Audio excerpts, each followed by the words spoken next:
Good evening. It being 6 o'clock on Tuesday, February 22nd, 2022, I hereby call this meeting of the Westborough Select Board to order. Pursuant to Chapter 20 of the Acts of 2021, this meeting will be conducted in person and via remote means in accordance with applicable law. This means that members of the public body, as well as members of the public, may access this meeting in person or by virtual means. In-person attendance is here at Memorial Hall in the Town Hall located at 34 West Main Street, and it is possible that all members of the public body may attend remotely. 4 of us are here. Select Board Member Marshall is attending remotely this evening.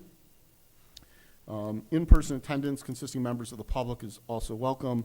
The meeting may be accessed remotely via the Zoom link that was provided on the agenda as properly posted on the town website with the meeting ID and password provided.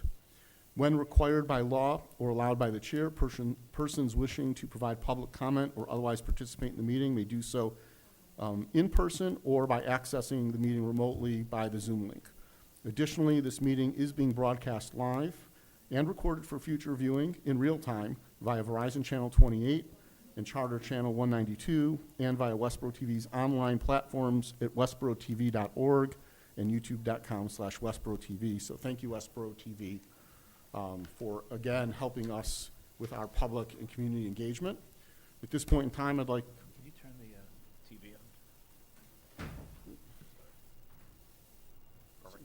Excellent. I'll let you drive the TV. At this point in time, everyone able and willing, please rise for the Pledge of Allegiance. Pledge allegiance to the flag of the United States of America and to the republic for which it stands, one nation, under God, indivisible, with liberty and justice for all. Thank you. Okay. So the next order of business as we start our agenda this evening is our open forum. I don't see anyone in the room here for open forum, but we have someone on the Zoom. Mr. Lawler, are you here for open forum?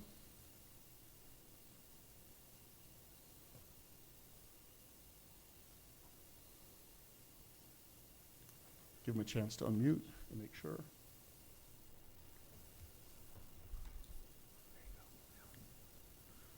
Okay. As he's not unmuting, I assume he's here for another matter of business. And so we'll move on to the town manager report.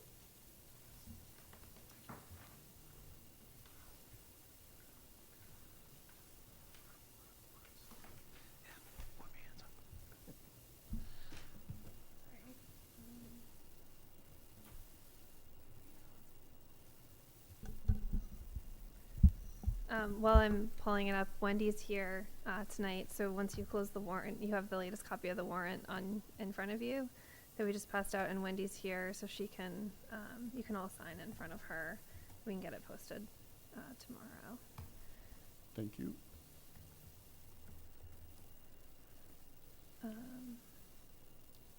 So our employee of the month was Earl Story.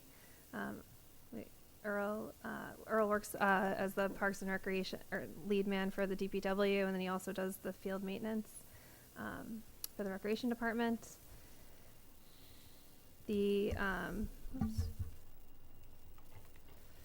Last week, I met, myself, the Community Development Director, and the Town Planner met with representatives from General Code. So I had shown that to you a while ago, something that we were looking into with our zoning bylaw,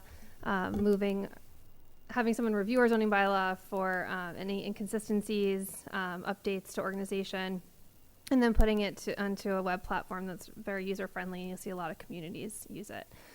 So we met with General Code, and they had 84 questions that staff needs to answer.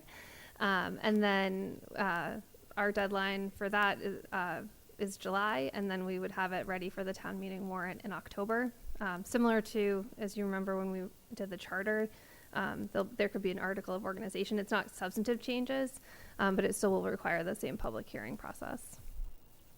The banners out in front of Town Hall over the weekend, a large vehicle struck the banner and so damaged the poles. And so DPW is working to make repairs, but the timeline of that is unknown at this time. Breakfast with the Chief, Superintendent Bach and I attended that last Friday. It was really well attended, and also Westborough TV was there filming, and they've shared that on social media. For department updates, the finance department, the treasurer collector will be mailing February 25th with a due date. We're mailing out tax bills February 25th with a due date of March 28th. This is the largest billing cycle for excise tax bills, so if you don't receive a bill, you should reach out.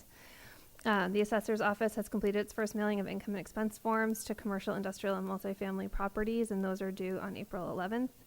And then the assessor's office would like to remind taxpayers that it's not too late to apply for an exemption. Applications are due on April 1st. The Recreation Department Spring and Summer Program brochure will be out next week. Program registration opens on February 28th, and they're offering over 60 programs this spring and summer. And also their administrative assistant, Gretel, has been working really hard on the website, so she's revamped both the rec and the golf web pages. Excellent, thank you very much. Okay, moving forward, item 4 on the agenda is a request to expand the current scope of the Cable Television Advisory Committee. So, You want me to take this one? Sure. sure. Okay, great. So as is stated in our packet, the Cable TV Advisory, sorry, I'm just pulling it up here, multitasking. The Cable TV Advisory Committee has suggested to the board that because the negotiations with Charter will follow in the heels of Verizon, that the scope of the Cable TV Contract Negotiation Committee be expanded to include Charter. So it's really just a simple motion before you, should the board want to act on it. And I am supportive of that. Okay, any questions? And the members of the current committee are willing to serve in both capacities.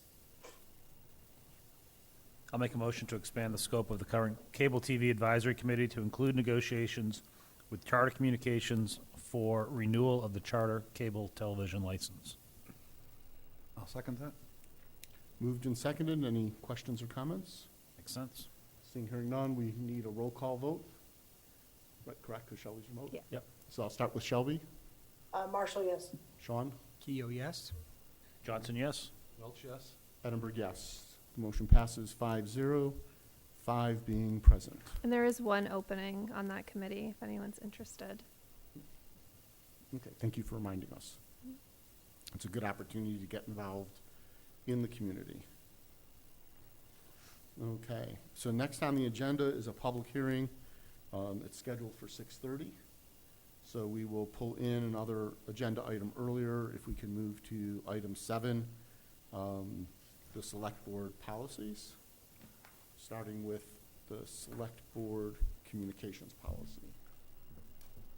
I'll turn over to Patrick. Sure, thank you, Alan. So I'm not sure we'll need a full 21 minutes here, but the two policies before you, the communications policy and the policy on voting issues, both are the changes were formatting and also just to update with the select board language as opposed to the selectmen language. A couple other just, cleanup issues in regards to formatting and whatnot, but no structural changes, no content changes.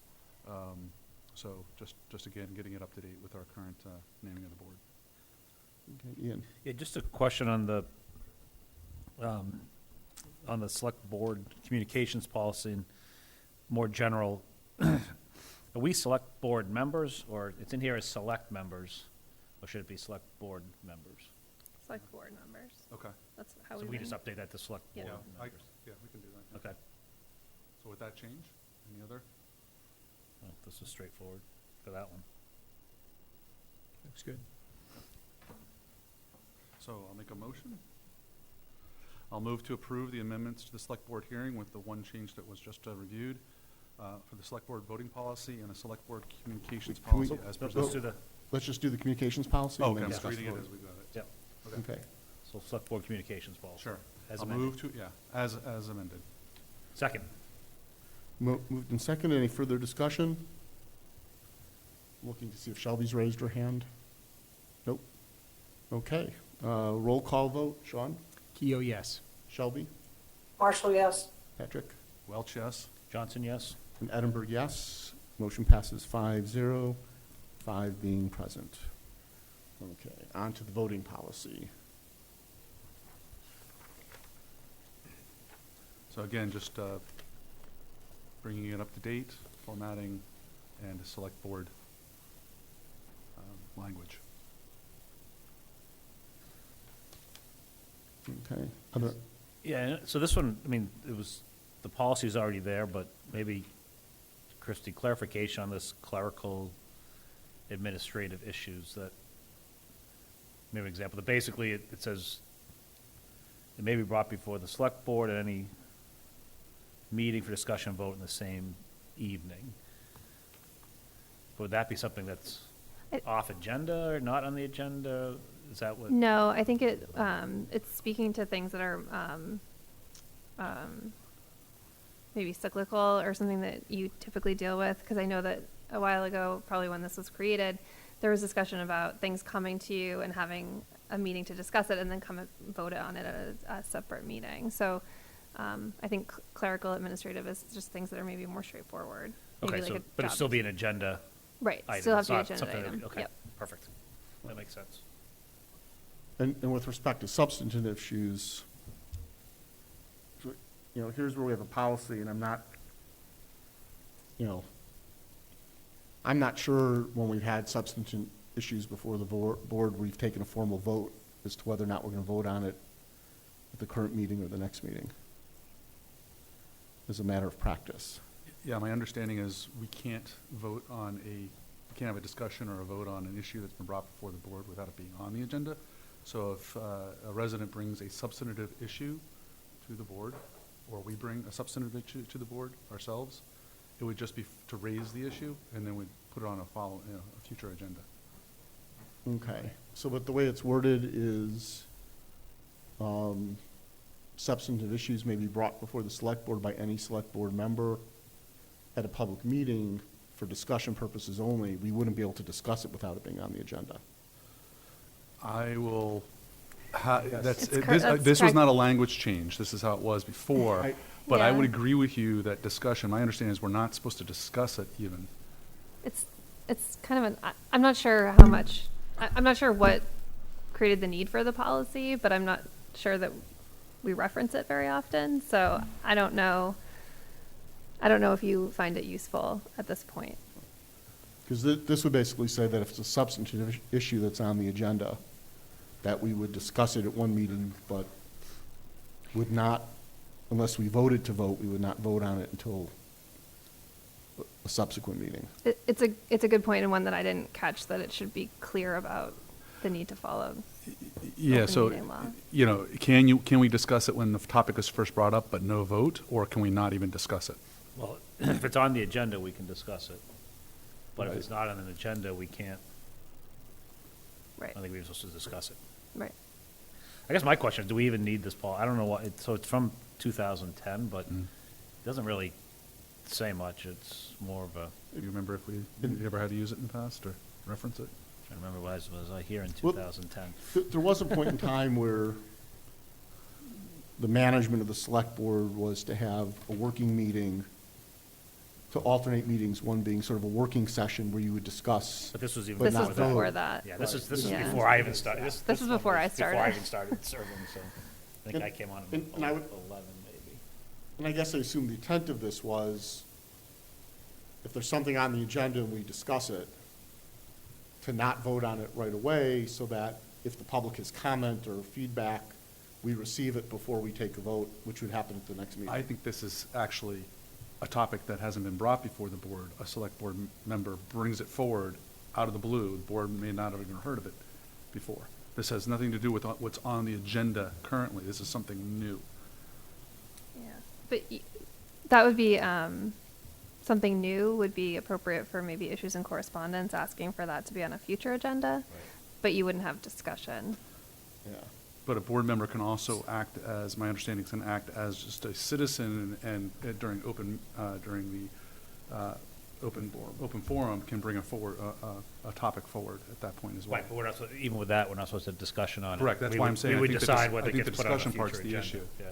That's why I'm saying I think the discussion part's the issue here. It's not that you can't bring awareness to it. Issuing correspondence, like Chrissy, you just said, is probably the appropriate time that we do it Right. nowadays, but we can't discuss it, so. So my recommendation would be that we just remove this policy. I don't think it really tells us anything. Okay. Any other thoughts?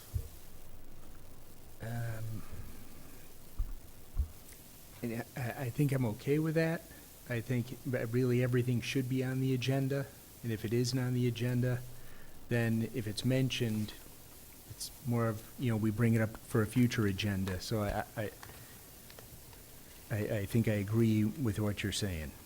Just kind of practice, so I look at it, it's, hey, you're gonna put it on a subsequent agenda, but if it's time sensitive, we can vote to keep it on the agenda and vote on it today. So it's kind of, to me, it's just practice.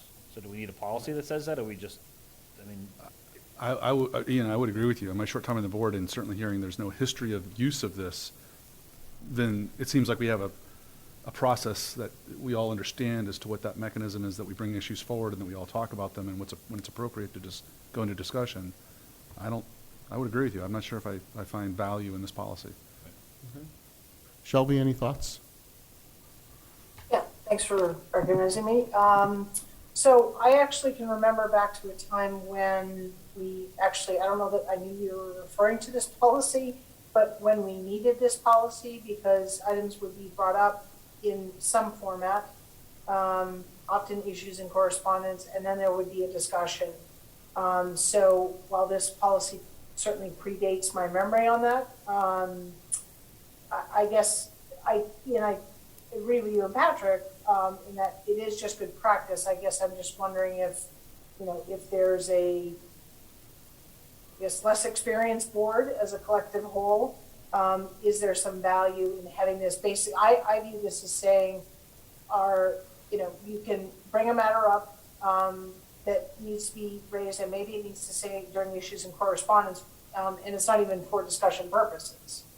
It's really just to bring the matter up, and that the issue would be placed on a future agenda, not necessarily a subsequent, because that would be, that may be relevant to timing of whatever else is scheduled. And that's for the substantive issues. On the second item, I don't have an issue with it on the clerical admin, but I do think that it serves as some guidance as to what can and can't be done and how things have to be followed an agenda to be discussed. But whether we need a policy there, I'm not going to dive in hell for this one.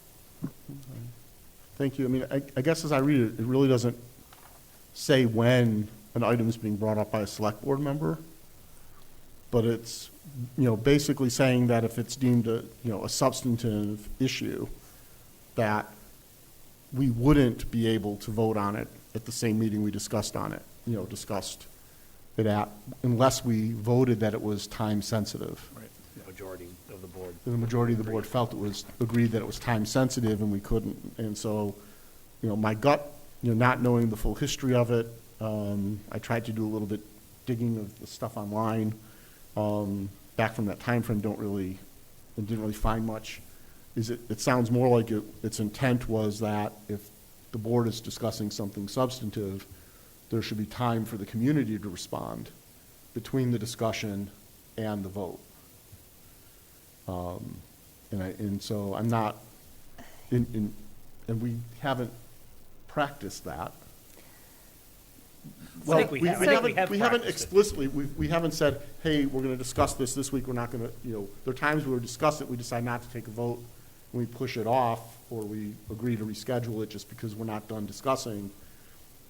But I haven't been, in my term on the board, we haven't said, well, we discussed it, we've come to consensus, let's not vote unless, because it's not time sensitive. We have to wait till our next meeting to vote. So, but I think what Ian made the point is that, things that are on the agenda, we may decide to defer a vote on. But if it's, I think this is right about items not on an agenda.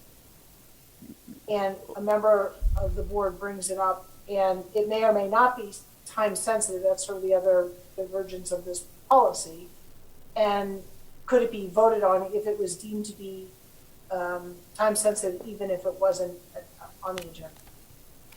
But I guess the question is, if something's not on the agenda, can we even vote on it? We shouldn't even be having discussions No, on I it. mean, Unless it were an emergency. right. And that's what this policy, I think That's a pretty, that's the that's a piece pretty here. high bar with the It's a Attorney very high General's bar, office. yeah, Right. yeah. You know, protection of life and limb, like, type stuff. Okay. So Does this provide us that ability, and it doesn't sound like this has happened in recent memory, but does it provide us the ability in a situation where there is a new issue that a board member brings forward that is time sensitive, that needs to be voted on or reviewed by the board with, immediately, as opposed to in 2 weeks? I guess. No, because you can't create a policy that's in conflict with the open meeting law. Right. Okay. Yeah, if I think, I'm trying And I to would think. say that that's what, I'm sorry, I would say that that's what this. Yeah, and I think if I'm thinking back, because it may have been my first year on the board, this may have been that, members could put stuff on the agenda, and they put it on for a vote, and there was disagreement whether it should be voted on or not, so they made a policy that said, okay, the board determines that it's a substantive issue that's brought by a select board member, put it on the agenda, we will not vote on it that first night, because we viewed it substantive, we want time to think about it, as you said, hear from the public, et cetera, and we'll put it to them. So I think that's what this was, but it said, hey, if I put on something that I want to adjust the policy because it had a 2 does in it in a row, and we just want to change it, we shouldn't have to wait for another meeting, we can just vote on it at that meeting. So, again, I think it's by practice. I'm fine with keeping it there for now and updating it just for these changes that Patrick said, if we want to keep it there. Because as a matter of practice, if any of us felt there was an emergency item, then before the meeting, there's an opportunity to work through the town manager's office and present the item and get a determination of whether it would qualify as an emergency item for a vote that night. We have had other time-sensitive issues where we've said, well, it's not an emergency item, we'll put it on the agenda within that 48-hour notification period. Oh, but we will schedule another meeting Right. for Thursday, right, and post a second agenda. Sure. to And deal with the that time exact, sensitivity. and that exact scenario happened with one of our other boards, the Board of Health recently, I think, had a situation where that happened.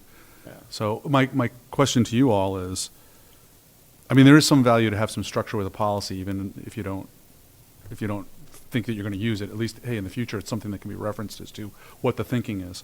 But I think to Christie's point, I would question if that last sentence in paragraph 1 is a violation of open meeting law, in conflict with it. And I suspect it is, and maybe we should remove that. Well, I would say this probably needs to reference that anybody can put an item on the agenda, like that all these items need to be on the agenda. Okay. Do folks agree with that? And then if we make that distinction that items are on the agenda, Correct. at that point, then we could decide whether or not they should be voted on, if they were truly time sensitive. Or we could just say if it's on the agenda, because you're always like, is this substantive or is this administrative? Yeah. And then we're gonna go around in circles about that. Yeah, it's just weirdly written, because it's written like what Shelby thinks it is, but that would be a violation of open meeting law to say that a select board member can bring something up at a public meeting for discussion purposes. Well, you can't without it being on an agenda. Maybe it was assumed it's on the agenda, Right. but So how about this? Shelby has another. Oh, Shelby, you have your hand up. Sorry. Go ahead. Yeah, no, Patrick, go ahead, continue, and then I'll chime. I was just going to make a suggestion here. It sounds like there's, I think, 2 actions that I'm hearing so far. One is to follow up, I think, add some language around what Sean just described as add to a future agenda, get that in there, clarify that piece of it. And then also, I would ask if it's appropriate for us to engage with town council to ask them the question in regards to that last sentence as to whether or not they see it as being a violation. You're saying the one that says in case of a time-sensitive matter? Yeah, because it doesn't sound like there is a situation where that would apply. No, as long as it's on the agenda, and we have it on the agenda, then we can vote on it at any meeting. But it's assumed, right, but it's assumed, and I think the way I read this is it's assumed that this is not something that's on the agenda. And I didn't read it that way at all. I read it that these are items on the agenda, and that the intent was, if it's a substantive issue, you discuss it at one meeting and you vote at the next, which allows for, I assume the intent was to allow for public feedback and engagement. So, just related to the need for public feedback and engagement, that would typically happen at like a public hearing or at a meeting. You would set that up. The purpose of having a substantive time between substantive issues would be for the board member to get additional research or understand better whatever the question is. I think before it's you- twofold. One is that, two is if we think that the public would like to speak Right. about it at a meeting of the board, We're just we want to open- give we're them just open forum, We right. want to give them Sure. that chance. We don't want to Right. just rush it So- through a meeting. And just rereading this again, I'm wondering if sentence 2 in the first paragraph addresses, Sean, your concern around add to future agenda. It says the issue will be placed on a subsequent agenda for further discussion and formal action of the select board. Does that address your concern, or is there some other language that we need to account for? I mean, well, I guess because it sounds like we shouldn't just bring up an issue and discuss it at a meeting, Yeah, we can't. so, and that's what the beginning part says, bring it up and then place it. So, Can I make a, Go ahead. Yep, Shelby, go ahead. well, I was just gonna say, so it's interesting that we have what seems to be a very simple policy and very different interpretations of it.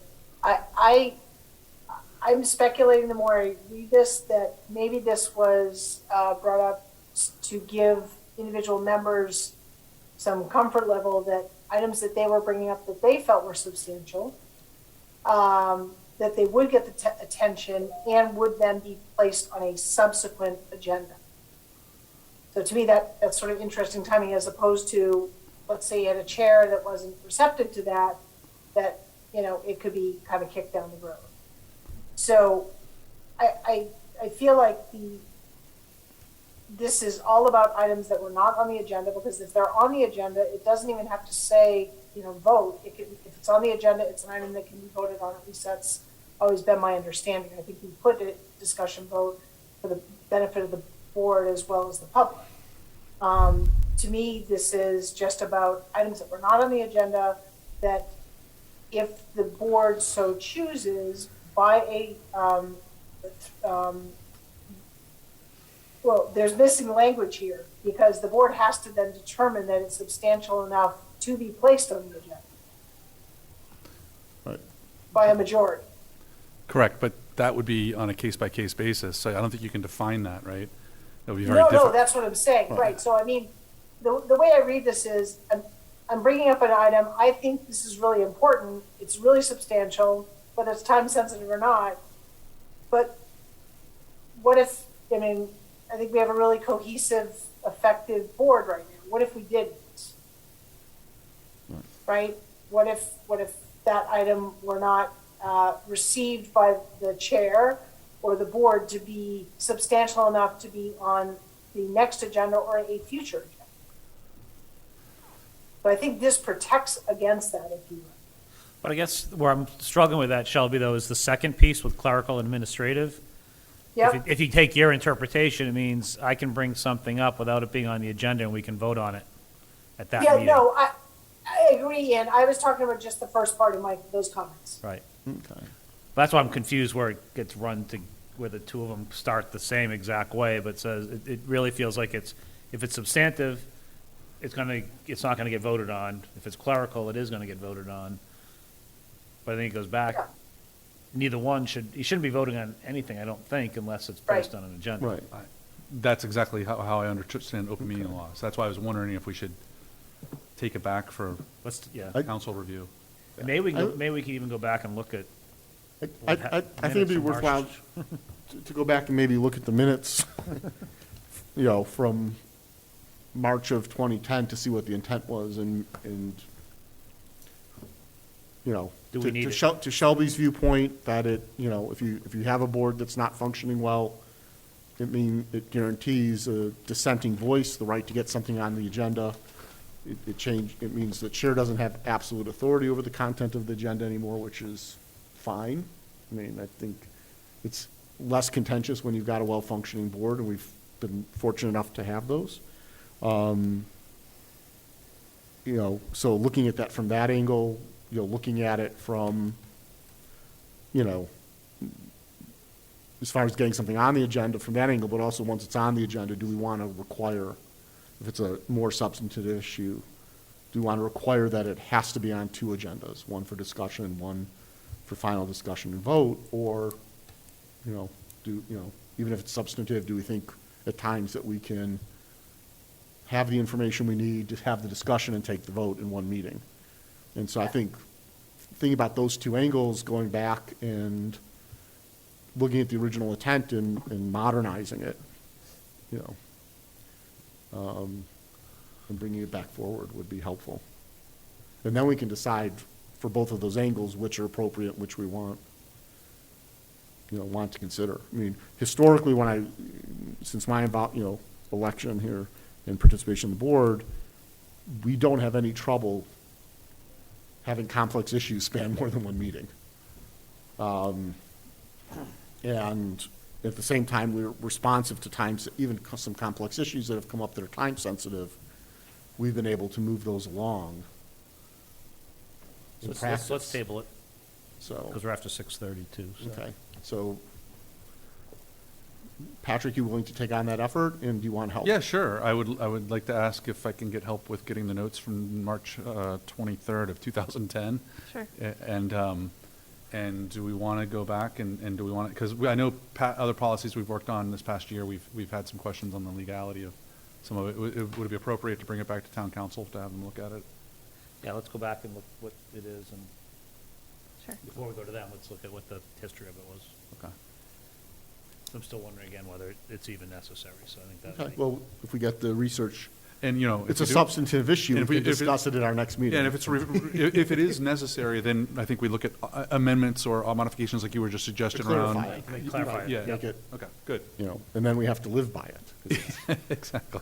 If we have a Well, policy. thank you. If we have a policy, we should live by it. Policy that's not That's what I was clear. gonna say, is that you don't have to vote on anything. I mean, you can all decide that you don't wanna vote regardless of this, so. True, But, true.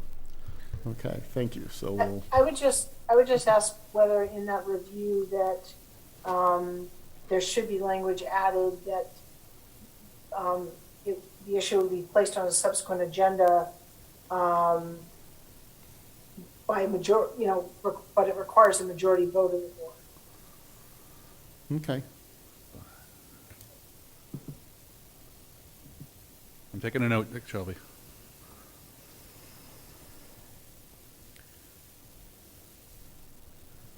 Okay, thank you. Oh, and her hand went down. Awesome. I love it how the technology works. Okay, so next on the agenda is item number 5. It is a public hearing, request to transfer an all-alcohol package store liquor license for High Point Liquors at 2 Connector Road, Unit 1B. Are the applicant? I'll move to open the public hearing. Okay. Is there a second? Oh, second. I was waiting for more. Okay, great. A roll call vote. Shelby? Marshall, yes. Patrick? Welch, yes? Johnson, yes. Keo, yes? Edinburgh, yes. So by a vote of 5-0, the public hearing is open. Are the applicants present? If you can come forward, please. Please adjust the mic and speak into it, not only so we can hear you, but we do have people watching at home.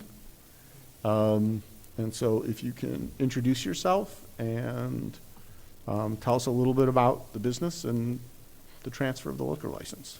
Yeah, so hi, my name is Manpreet. So I work as a software engineer.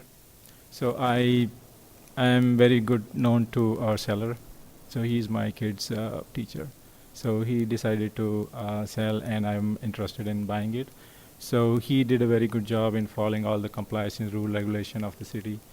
I will do my best and follow all the compliances and rule and regulation to run the business. Okay, thank you. And has the sale been completed at this point? Or is it pending the transfer? Is of the- pending, transaction is pending, yes. Okay, are there any questions from, Christie, just with the kind of explanation we have, so it sounds like this was something we approved already, but there was a change in entity or whatever, and so this is really coming back to Yes. just redo it to change the entity. Right. Yes, Okay, okay, so everything's been done, everything's the same, it's just really an entity yes. that ABCC pushed back to us. okay. Patrick? Does the sale have to complete before this happens, or is it appropriate for us to do this now? The sale doesn't have to complete. Okay. The sale can be contingent on the approvals. I'll move to approve the all alcohol, you I'll- probably have to go to public, well, I'll make the motion, you go to public comment. Yep. I'll move to approve the all alcohol package store license from High Point Liquors LLC to UV Ventures LLC, doing business as High Point Liquors at 2 Connector Road, naming Manpreet Singh as the manager of record. I'll second that. Moved and seconded. Any additional questions or comment from the select board? Are there any members of the public present or on the Zoom who have any questions? Okay, seeing, hearing none, we'll move to a roll call vote. Shelby? Marshall, yes. Sean? Keo, yes. Johnson, yes? Welch, yes. Edinburgh, yes. So the motion passes on a vote of 5-0, 5 being present. Thank you very much. Thanks a and lot. Congratulations and Yep, good luck. thank you. Good luck. Thank you. Thanks. Welcome to Westborough. I will Okay, a motion move to to close. close the public hearing. Second? Moved and seconded. Any objections? Seeing, hearing none, roll call vote. Sean? Keo, yes. Ian? Johnson, yes? Patrick? Welch, yes. Shelby? Marshall, yes. And Edinburgh, yes. Vote of 5-0, 5 being present. The public hearing is closed. I guess I can get one. Okay, so we've done number 5. Number 6 on the agenda, a show cause hearing, is not necessary as the business in question has resolved all of the issues related to their common vittler permit. So moving on, next item on the agenda is item 8, which is the annual town meeting warrant, but Town planners, the town planner is not here yet because we're running way ahead of, schedule. which is good. So I don't know I'll if let him someone, know. if you can let them know and also see if Mr. George is available early, because that would be great. In the interim, we will slowly pull number 12 break already? forward and go to the approval of minutes from January 27th and February 7th, 2022. I would move the approval of our meeting minutes from January 27th, 2022, and February 7th, 2022. Second? Okay, any questions, comments, corrections, or amendments on those sets of minutes? Nope. Shelby? I'm sorry, you looking for a vote? No, any questions or comments on Oh, the no, minutes? no, Nope. I'm good.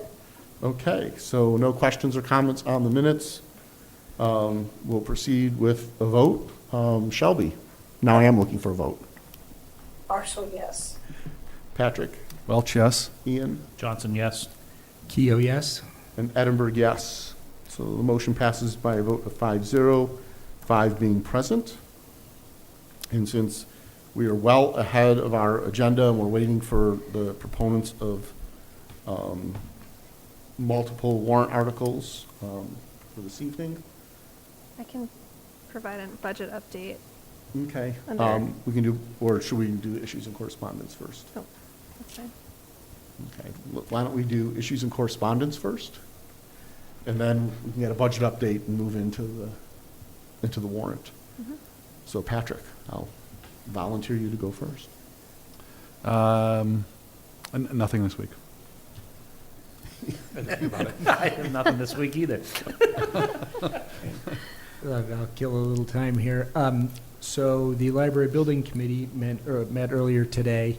We had our first meeting with our OPM, which is Vertex, and the architects, which is Lamoureux Pagano. And so, good first meeting. We're going to have another meeting scheduled next week, and then our regularly scheduled meeting in March on the 22nd. So, everything moving forward. That's all. Okay, great. Shelby, issues and correspondence?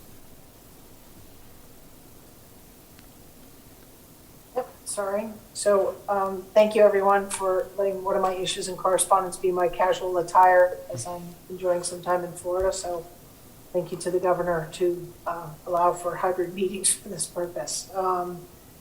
Just a quick update on the Active Transportation Safety Committee's work, specifically on the B-Wall Trail. As Christy and I had provided an update, I think it was last meeting or 2 meetings ago, our work continues on kind of discussions and a framework for how to move forward with the B-Wall Trail. And we had a very productive meeting on Friday, this past Friday, with CMRCP. That's the Central Mass Regional Planning Council, if I got all those acronyms right. So we had 2 members of that organization online, and we've worked, as the board is well aware, we've worked with CMRCP on a number of projects over the past several years, traffic study and other design-related projects. Anyway, we had a really productive meeting talking about how do we kind of organize the project, could it be possibly split into sections, grant money sources, but it was great. We had members of the Transportation Safety Committee on, our Community Development Director, Town Planner, Christy was on, and our DPW Director. So that work, and I think it's a good sign of kind of the collaboration that the town is willing to kind of undertake, as it's going to be critical for this project, and it's eye-opening as to the type of work that is going to be required. So, Christy, I don't know if you want to add anything to that. Nope, I think you've got it all, so. Yeah, Okay. so a really good meeting. And on the Cable TV Advisory Committee, we are planning on having a public hearing in the end of March. I believe it's the 26th. I apologize, I don't have that right in front of me, but I'm pretty sure it's the 26th or 29th. That will be announced, where we'd like the public to come out and kind of provide their perspective and thought on how critical Westborough TV is, and that information would then be conveyed to Verizon, who were starting the contract negotiations with. So more to come on that. Okay, thank you. Back to Patrick. Alan, I did have just 2 quick things. I Okay. just wanted to let folks know that tomorrow morning will be the first meeting that I'll be joining with the Housing Choice Working Group for the MBTA communities. So that'll be an interesting kickoff meeting I'm looking forward to. And then I'll just say, for the folks that weren't able to attend or see the Otis Street Corridor Study meeting that was held last week, I found it very informational. A lot of great work there, and it was interesting to see the results of that study in regards to the various different changes and modifications that are being recommended in that study. So it was all good stuff. So that was it. Thank you. I only have 1 item for issues and correspondence, and a couple of residents have contacted me about it. They have not yet followed up with a general email to Select Board, but residents are noticing that many dog owners are doing a very good job of taking the puppy poop and putting it into the puppy poop bags, but then not doing a good job of taking it to a trash can. And they're being left on the sidewalk, on people's front lawns. Earlier today, on a walk with my dogs, like several bags had been thrown into wetlands. And so a reminder that responsible dog ownership, putting in the bag is the first step. Taking the bag to a trash can completes the process and is part of responsible dog ownership. When you throw the bags onto people's lawns or into DPW easements or into wetlands, You're throwing it onto other people's property. It's not their responsibility to clean up after your dog. It's not the DPW's responsibility to have to send crews out and pluck puppy poop bags out of the marshes and out of the drainage and the ditches to keep them from causing pollution or water problems. So please, pick up after your dog and put it where it belongs. Thank you. Thank you for that. Yeah, It's just- thank It is you, an, Ellen. it is an I'm issue, sorry. unfortunately. Yeah. Yeah, it shouldn't be an It is issue. an It's issue. like, just It stop, please I'm stop. sorry, it is an issue. Alan, just one more item. I'm surprised both you and Patrick didn't mention this, town elections. Yes, there are town elections coming up. We just lose her? March 8th. Folks need to get out and vote. We've got a number of seats that are open and folks that are taking the time to run, so I encourage folks to get out there and vote.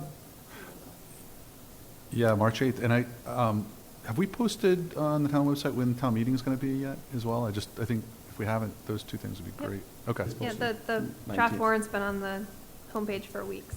okay. Okay, great, thank you. Thank you for reminding us that there's annual town elections and town meeting coming up. Okay, and with town meeting in mind,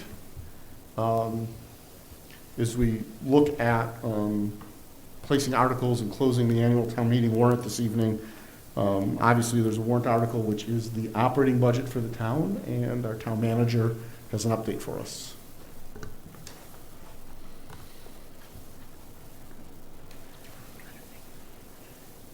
Thanks for running over, Jim. We'll give you a breather while we go through this, and then you're on. This is from the slides that I showed on Friday at the senior center, but we haven't had a chance for you all to see it. So I had shown this slide, a similar slide at your last meeting with different numbers. The school committee actually level funded their transportation budget, so the $132,000 that they had increased, they actually took out of their budget. And so we recognized that savings with this number of the 1,087. So as a reminder, we talked about having free cash no more than $1 million, and that the recommendation was that any savings recognized by unknown budget items would reduce the amount of free cash, but that's not what we did with the school budget because we didn't consider that to be an unknown budget item. So we did reduce the number. We also adjusted, we also have gotten through the second quarter, and so we also reviewed our estimated receipts and were able to increase those by about $230,000. So this is the number that we're looking at now, which is the 187 with about $500,000 of free cash. Okay, thank you. Any questions? It's creeping closer to getting under that and down to 3 digits. Christie, first of all, thank you for the update. Are these updated slides and the ones you've been providing to us over the course of this process, are they all under town manager, under town budget updates?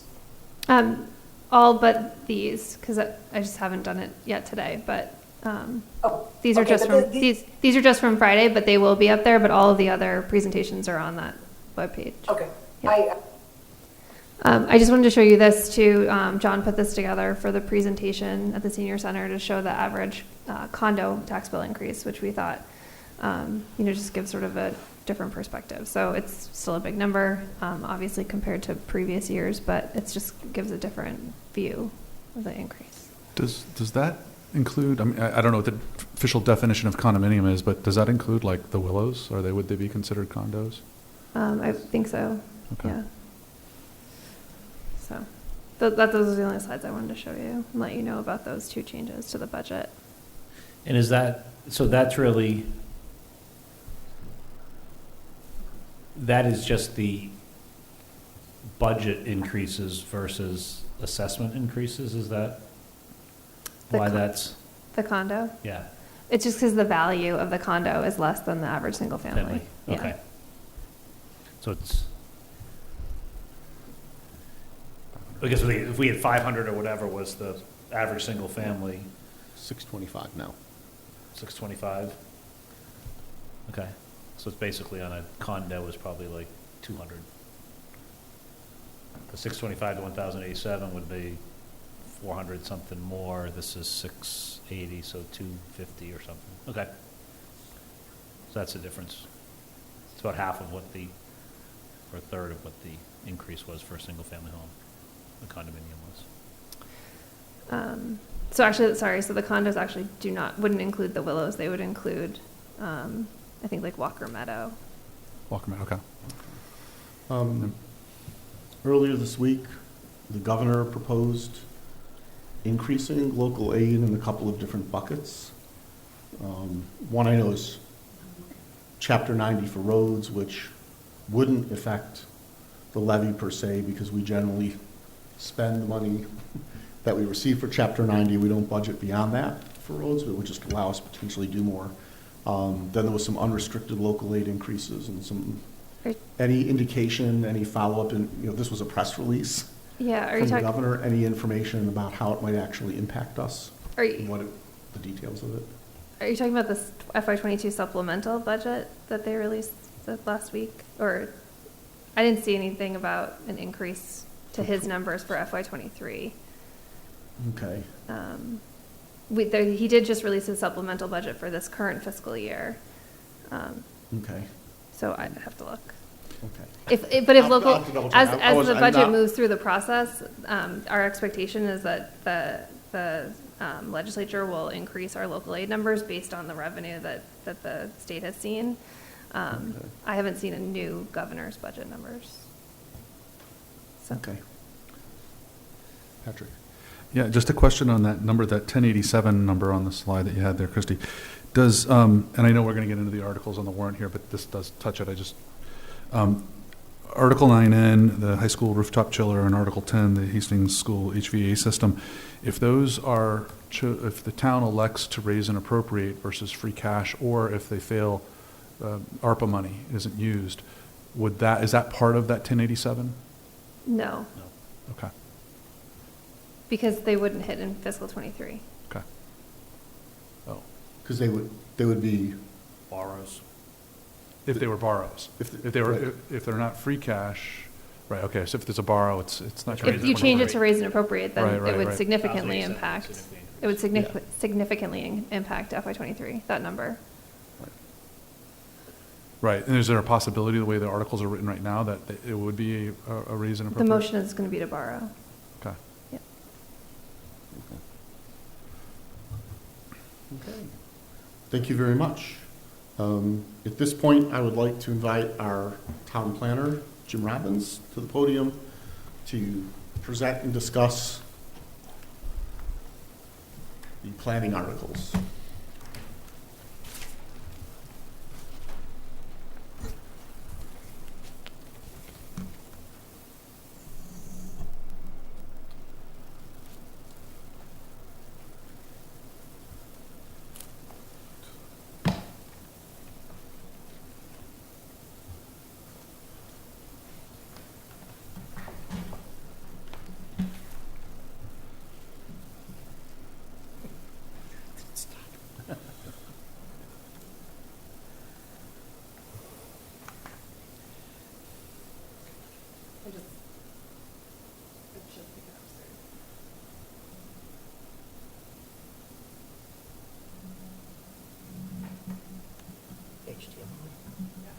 If you plug in, it will pick it up.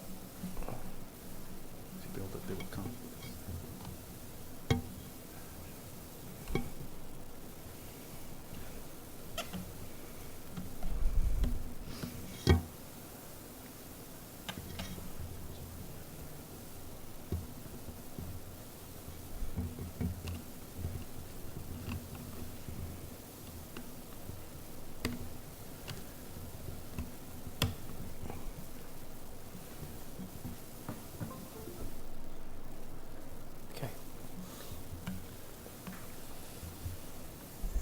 Good morning, afternoon, evening.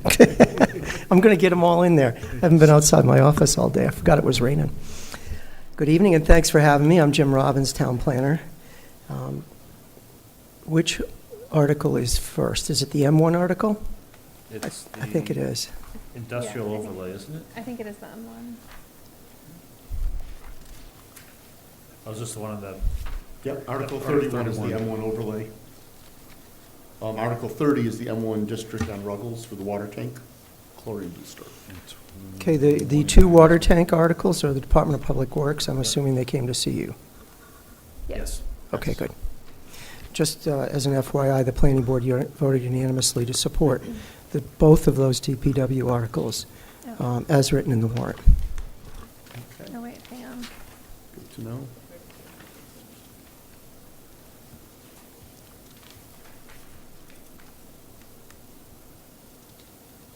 Are you looking for questions on that now? Do you have questions on Article 30 or 31, the dimensions that allow us to do maintenance and work on the Yeah, water I towers? watched the planning board meeting. I did have a couple of questions. I did see that they voted unanimously, and I know that there was a conversation around the height, or the 35-foot height. My understanding is that these are the two locations that are in the residential neighborhoods, those two water towers. And there's a 0-foot setback, meaning that any structure could be built within right on the property line, essentially. Is that correct? Correct. And 35 feet is basically the height of a 3-story structure. Is that to account, if I understood correctly, that was to account for whether or not if the water towers themselves, perhaps in the future, might need to be rebuilt, you wouldn't have to come back through the process again because it would already account for that. Is that correct? So let me try and clarify. I'm not sure if this clarification was made by Public Works during the presentation to you. It was at the public hearing, but just again, to clarify, the reason for the 0-foot setback is to allow laydown of materials, casting of materials, a fence. There's no intention to build a structure anywhere near the lot lines. This project is only for chlorination tanks, and these tanks are probably 8 feet tall. And the 35-foot or above water tank that's there now is why that height was chosen for during construction. But there won't be any permanent structure anywhere near property lines or or permanently anywhere near that height. The reason for covering the entire space is so they can enter onto the site with heavy vehicles, so they can disturb the earth, and so they can lay down materials. Like, for example, if they needed to excavate an area, they may need to stockpile materials, and they're not going to know exactly where they're going to stockpile those materials. Additionally, and I think more importantly to these two sites, the first one is on top of Fay Mountain, and there are no residential structures anywhere near it. Probably 500 yards, 600 yards is the first residential structure. I don't know if you're familiar with that at all, but Mr. Lundgren owns that property, and his own home is quite a ways down the hill, probably almost a quarter of a mile down the hill. And the rest are farmers' fields. The water tank is at the top of the hill. Very similar situation to the one on Ruggles Street. There's a long driveway that goes into the woods, and there are no homes. As a matter of fact, I know the town has looked at a piece of property, a 61-acre property that's next to it that's vacant. So there aren't any structures or any residential homes anywhere near these properties. But you are correct, what you said about the height. Yeah, and I guess I'm not opposed to this. I guess I'm just trying to rationalize why the town would get a 0 setback when a resident wouldn't get a 0 setback on building. Regardless if you're never planning on building in the future on the property line, a resident can't build up to the property line today. So that's another good question. So the way the zoning bylaw reads, it's for any work or structure within the building envelope. When you're building a house, there's no restriction on the area you can work with on the lot. It's only on the final structure. So your house requires a 50-foot setback, let's say, from its front lot line. But during construction, there are materials all over the lot. They might be right up to the side lot line or the front lot line even. The way that the zoning bylaw reads, it's any work on the site. So we have to be careful if we said we're going to set back 100 feet, let's say, but the materials are stored within 30 feet. We'd be in violation of that requirement. Interesting. Because Yeah. you see That makes, the difference. I didn't realize that it was Yeah. the non-permanent components that are used during construction are part of that, part of that. Okay, thank you. That Okay. helps. Okay, any other questions? Okay, thank you. So if we could look at Article 32, an amendment to the zoning bylaws. And I'll insert the article number as soon as you set the warrant. So it says article. See, notice it says article amend zoning bylaws. I'll put 32 in now. So anyway, we're here this evening because the municipal and the state and town zones require certain restrictions within those districts. And I'm going to try to explain that to you. So currently, if you are planning on another recreational use, not associated with a public school, because the Dover Amendment protects educational Can I uses. interrupt you for a minute? Yep. Just before we came up here, we had to redo one of your articles, and the article you're talking about is dropped off of the warrant. So it's on a previous version of the warrant. But it, Don't mistakenly get dropped. there's a off. miss. So it skips the Article 33. Okay. And so it just needs to go back on. Okay. This So is- it's Article 33, okay. He's talking about Article 33, not 32. He's talking about Article 33. Okay. Right. Okay. So I'm sorry, Christie. There is So no Article we're- 33. 32 is That's not dropped off. going to be on the warrant? 32 is not M1. 33 is M1. We need to get that added back on because we want it Right. on the warrant Right. that we. So when this is done, Article 31 will be the M1, and Article 32 will be No, no. No. 30.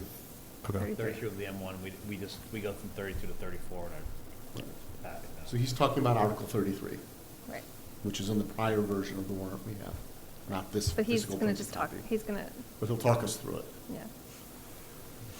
So the M and M1 zoning article deals with amending the zoning bylaws to allow outdoor recreational uses and cemeteries in the M, state and MDC, and municipal district, and the M1 town-owned property districts. So Can I this, just- Mhm. Sorry, Jim. For folks, if you have your packet with you, the packet that was sent out has this article in it. Right. And it's actually Article 32. Hey, thank you, Ian, because I was lost. Yeah, no, I was too, but so I went back to our packet. It is Article 32. Right, but in this one that we just were handed, it's Article Yeah. 31, correct? 33. No, It's not no, in it's there. not on there. It's not on there. It's not in there. It's 32 in Not the at all. prior version, it will Okay. be 33 in this version when it's Or it'll reported. be 32. Well, I'll make it 32. And Yeah. We'll make it 32, okay. And this, It's- our 32 will become 33. it's just, it's in your packet, and Yeah, sorry, Jim. that's all right. Doesn't Just so change we the can follow- content. So we can follow along. It's in that packet as, right now, is Article 32. So thank you. Okay, so again, we're talking only about districts that are under the jurisdiction of either the state or the municipality, the local municipality, and any state agency like DCAM, MDC, et cetera. So currently, outdoor recreational uses in cemeteries, believe it or not, are not allowed in either of those districts, or even in the town-owned districts. So you might say, how could that be? We have Pine Street Cemetery, we have many other cemeteries around town, including a new one, as you know, on North Street, just a couple of years ago. Well, the Dover Amendment, which is an amendment that exempts municipal uses, particularly educational uses, would basically exempt any of these uses, but there has to be a ruling made by the Zoning Board of Appeals. So in this case, we said this is ridiculous. They should be allowed uses on an M1 property. So for example, the Little League field that's on Bowman Street would not be an allowed use without the Dover Amendment. What we want to do is bring our zoning in line so that we don't have to go to the case law, so that we don't have to go to the Dover Amendment. So in the future, if we want to build an outdoor recreational use like a pickleball court at Lake Chauncey, we can do that without having to get relief. This makes a lot more sense. It's a lot easier for anyone that wants to permit a recreational use or a cemetery on those municipally or state-owned properties.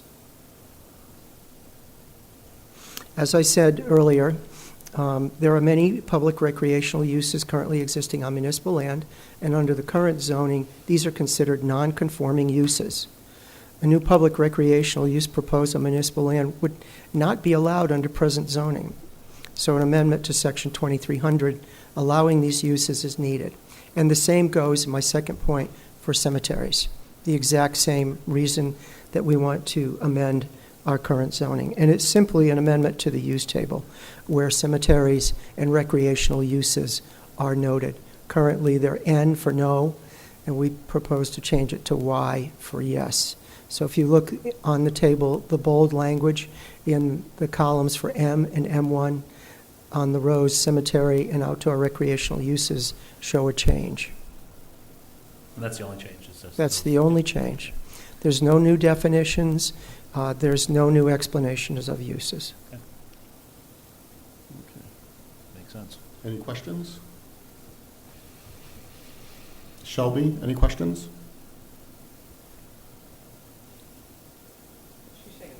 Okay. So, okay, thank you. So let's move on to what will be Article 33, which is I.e. overlay. the Industrial Overlay District, the IE overlay. Okay.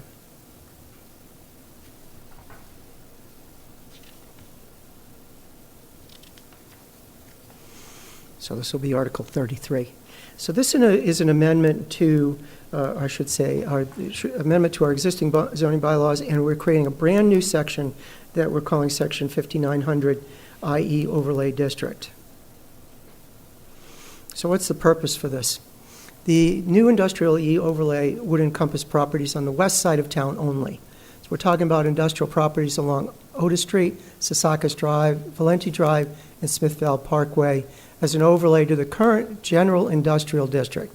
So as you know, several years ago, we created what we called the Industrial D District on the east side of town that involved Technology Drive, West Park Drive, Computer Drive, Freiburg Parkway, et cetera.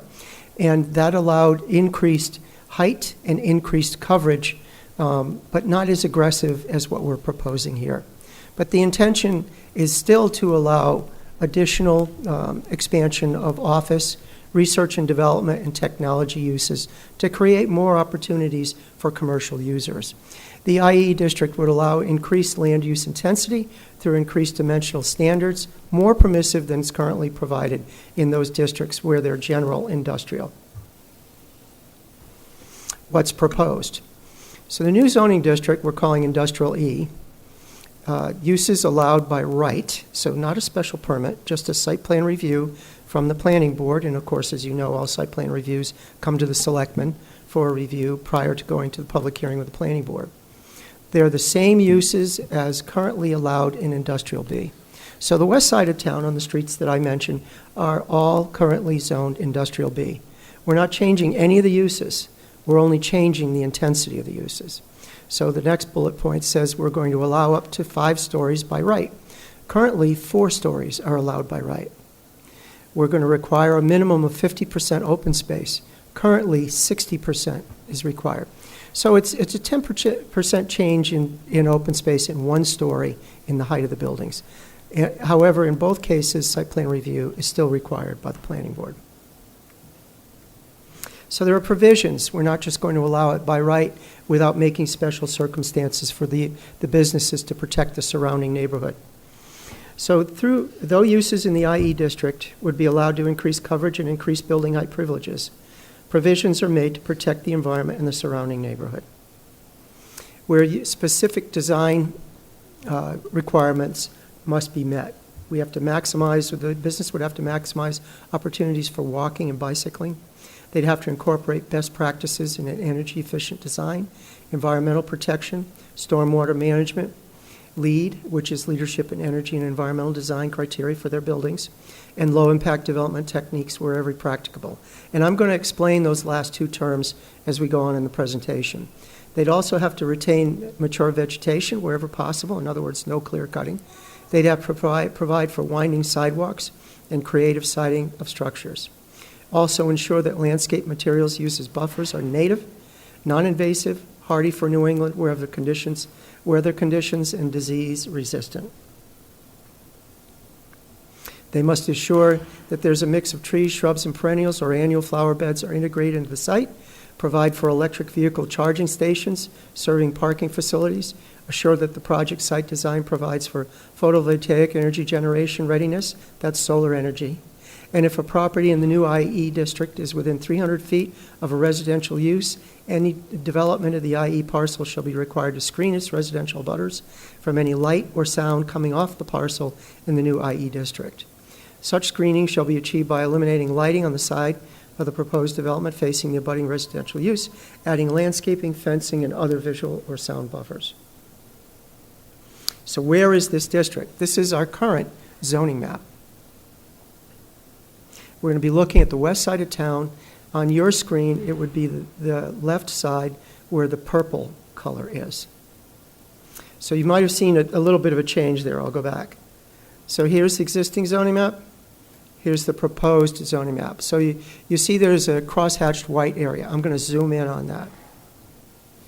So as I said earlier, these are parcels on Smith Valve Parkway, actually only one, number 10 Smith Valve, which is in the lower right-hand corner on Smith Parkway.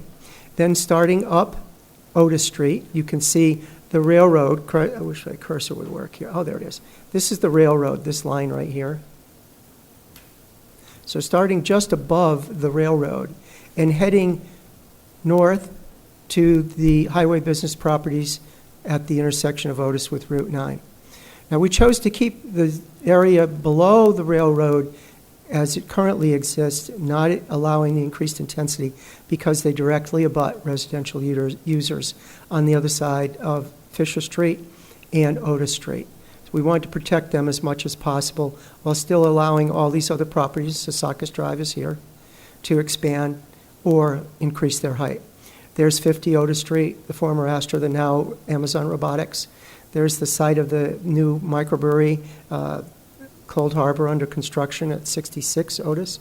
64 Otis Street was just approved for an Atlantic Management Project Fulfillment Center. Then coming out onto Boston Hill and Valenti Drive, just off of Route 20. As you know, Route 20 is in Northborough, but it comes into Westborough. There are 3 parcels on the top of the hill there that we also propose to overlay because we think that we may finally actually get some development there if we improve the attractiveness there. Any questions on the map before I move on? No. Shelby, any questions?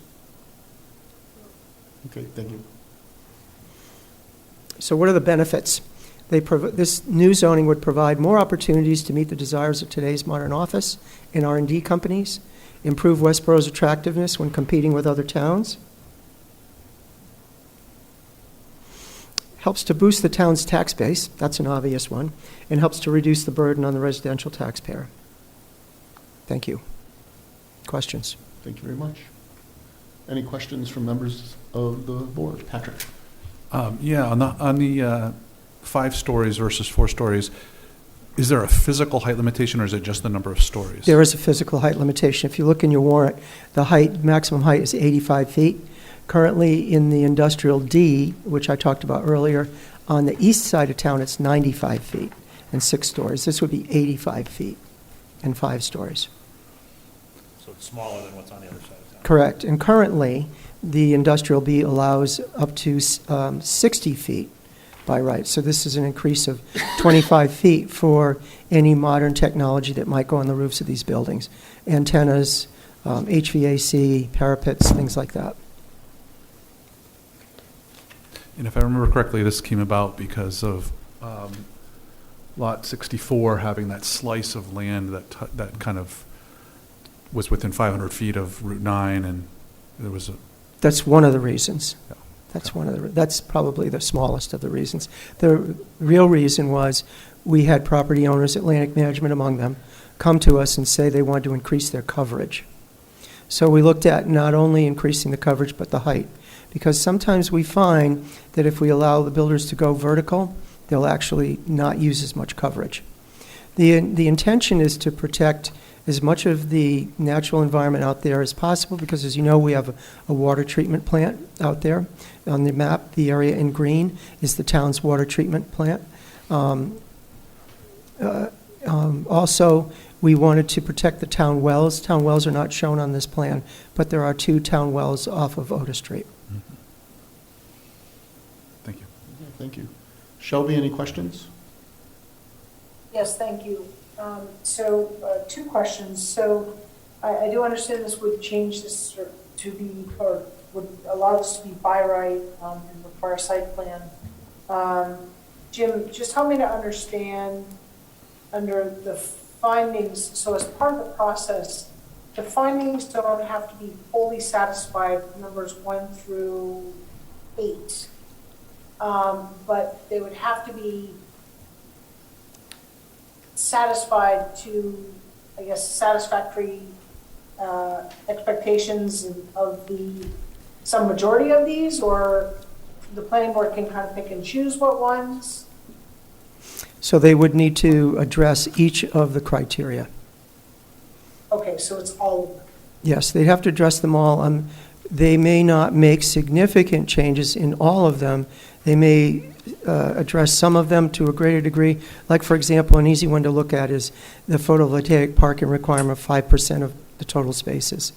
Recently, Amazon, on their project of 4400 Computer Drive, was providing all of their parking spaces for their new electric vans to be chargeable. So they were laying the conduit for all of those vans. So that would probably equal better than 50% of all the parking on the site. So that was their choice. We're setting a minimum. They may exceed the minimum.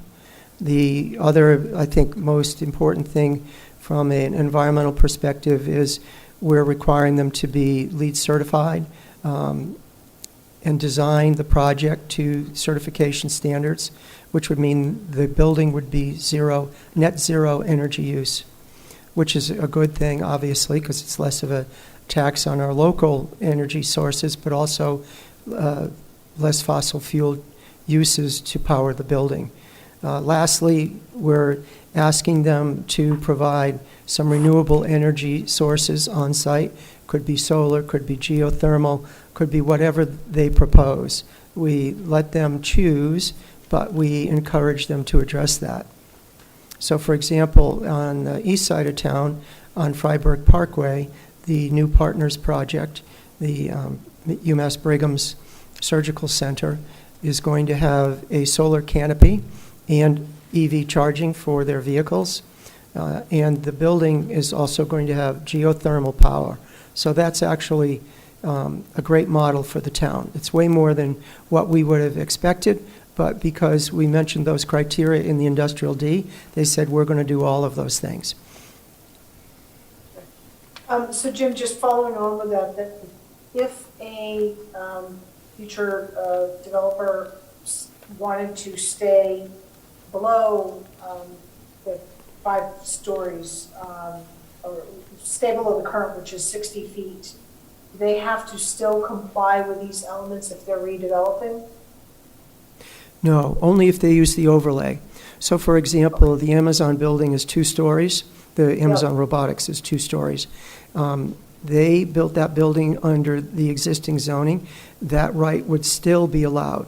So the underlying zoning does not change. If someone wished to come in and say, well, I don't want to do all of the renewable energy requirements, I'm going to build my building under Industrial B, they can still do that. But if they want the bonus, they have to come along with the requirements. Okay, thank you for clarifying that. My second question is just around maintenance. So I do like that there are natural buffers that are, or some sort of buffers that are required, particularly if you're within 300 feet of a residential use.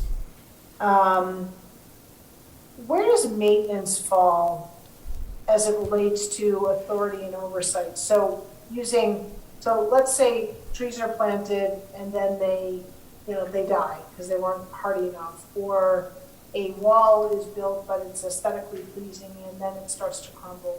Where does that I'm having trouble. authority fall once it's built?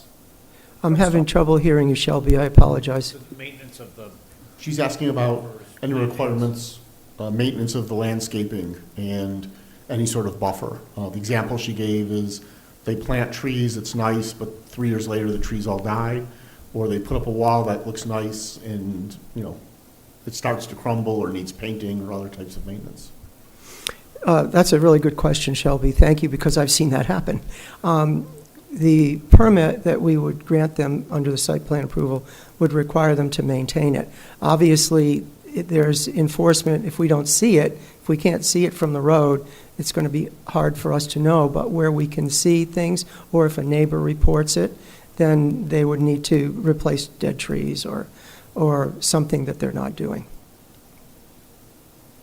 Okay, thank you. Anything else, We Shelby? want them to be good neighbors, if that was your question. Yeah, I mean, because a lot of things look great once they're in new, but over time, right, so that answers my question, thank you, Jim. Okay. Ian, any questions? Can you just remind me again, Jim, in the zoning, we have no yes, we have SP for special permit, but S is for, what does S stand for? SP is for special permit, and S is for a special permit from the ZBA. Okay. Perfect. Anything else? Okay, so, because it's not explicit in the presentation, but it is in the warrant article, the lead compliance requirement is at the platinum level, correct?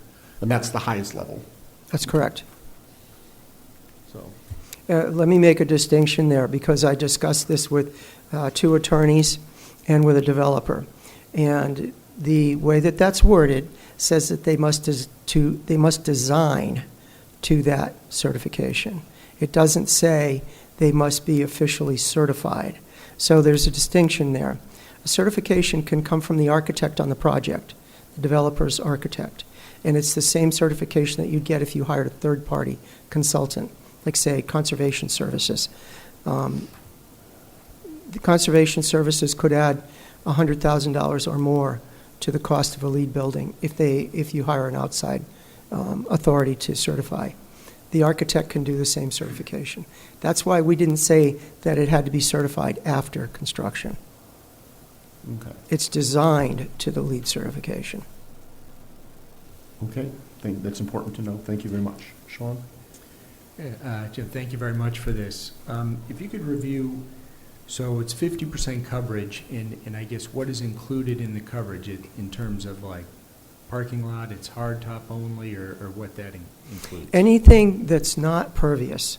So anything that has pavement, structure, driveway, light bases, anything like that is considered impervious. So that would not be open space. However, if a trail is placed on their property and it's paved or it's rendered impervious, our zoning bylaws already say that public access trails are considered open space, whether they're pervious or non-pervious. Then if they wanted, if somebody wanted to go above the 50%, they could go for a special permit of some sort, or it could be negotiated, I guess? So the way that that's written in the zoning, we don't allow the dimensional waivers. We allow intensity waivers. If we were talking strictly of open space or coverage, they'd have to go to the ZBA to get a variance. Thank you. Okay, thank you. Any further questions on this warrant article? Okay, thank you. If we can move on to Article 34, which is Off-premises. off-premises signs, Section 3340.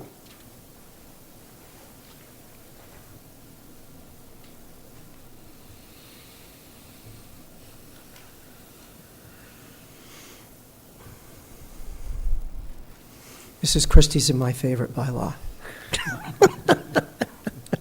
She knows why. Okay, so this article came about, as you know, at our last town meeting, and it was referred back to the planning board for further study. There were questions about, well, how many billboards could we have on 495, or what are they doing in other towns? How do we know what the height of these things should be, for example? Those are just some questions that people were asking. So I'll begin my presentation by talking about the purpose of the bylaw. The purpose of this amendment is to make provision for off-premises signs, including digital billboards, along the interstate highways that pass through town while regulating their location, size, and intensity. To responsibly address the changing technology of digital displays and the town's desire to regulate this technology. To allow new technologies in a designated area through a special permit process. To regulate the quality, scale, and impact of off-premises commercial billboards to maintain both a competitive business market and an aesthetically attractive residential community. To encourage the siting of commercial billboards and electronic digital billboards in locations that will not cause driver distraction but can provide public service, announcements in emergency situations for the safety and welfare of the general public. To preserve the residential character of town and protect the environmental, historic, and open space resources of the community by designated defined areas of locations that minimize potential adverse impacts to the town. So off-premises signs. The location and the regulation allowance for off-premises signs, including digital billboards along I-495 and the Massachusetts Turnpike only. So we're not talking about anywhere else in town. No Flanders Road, no Smith Parkway, no Freiburg Parkway. We're talking about the interstates only. They're allowed only by special permit from the Board of Appeals. And if you ask me why it's the Board of Appeals and not the Planning Board, it's because the Board of Appeals is more strict in their regulation. You have to get a variance to ask for a waiver from their regulations. It's a more difficult, heavier lift. Lastly, the development agreement with the Board of Selectmen, with the Select Board, which you're familiar with those because you have them for the Route 9 billboards. The applicability, this applies to off-premises billboard signs. They may be allowed on commercial, industrial zone, specifically including exclusive industrial, the IA, general industrial, the IB, mixed-use industrial, IC, industrial D overlay, and the highway business property only. Any such property shall directly abut Interstate 90, the Mass Pike, or Interstate 495. So we covered all the business districts for a reason. It's because many of our industrial districts and business districts touch either 495 or the Mass Pike. Secondly, any installation of off-premises billboards shall require a special permit from the Special Permit Granting Authority and an off-premises billboard development agreement with the Westborough Select Board. The Board of Appeals shall be the Special Permit Granting Authority. An off-premises billboard shall mean an off-premises sign utilizing digital message technology, capable of changing the static message or copy on the sign electronically. A digital billboard may be internally or externally illuminated. Digital billboards shall contain static messages only and shall not have animation, movement, or the appearance or optical illusion of movement of any part of the structure. Each static message shall not include flashing or varying of light intensity.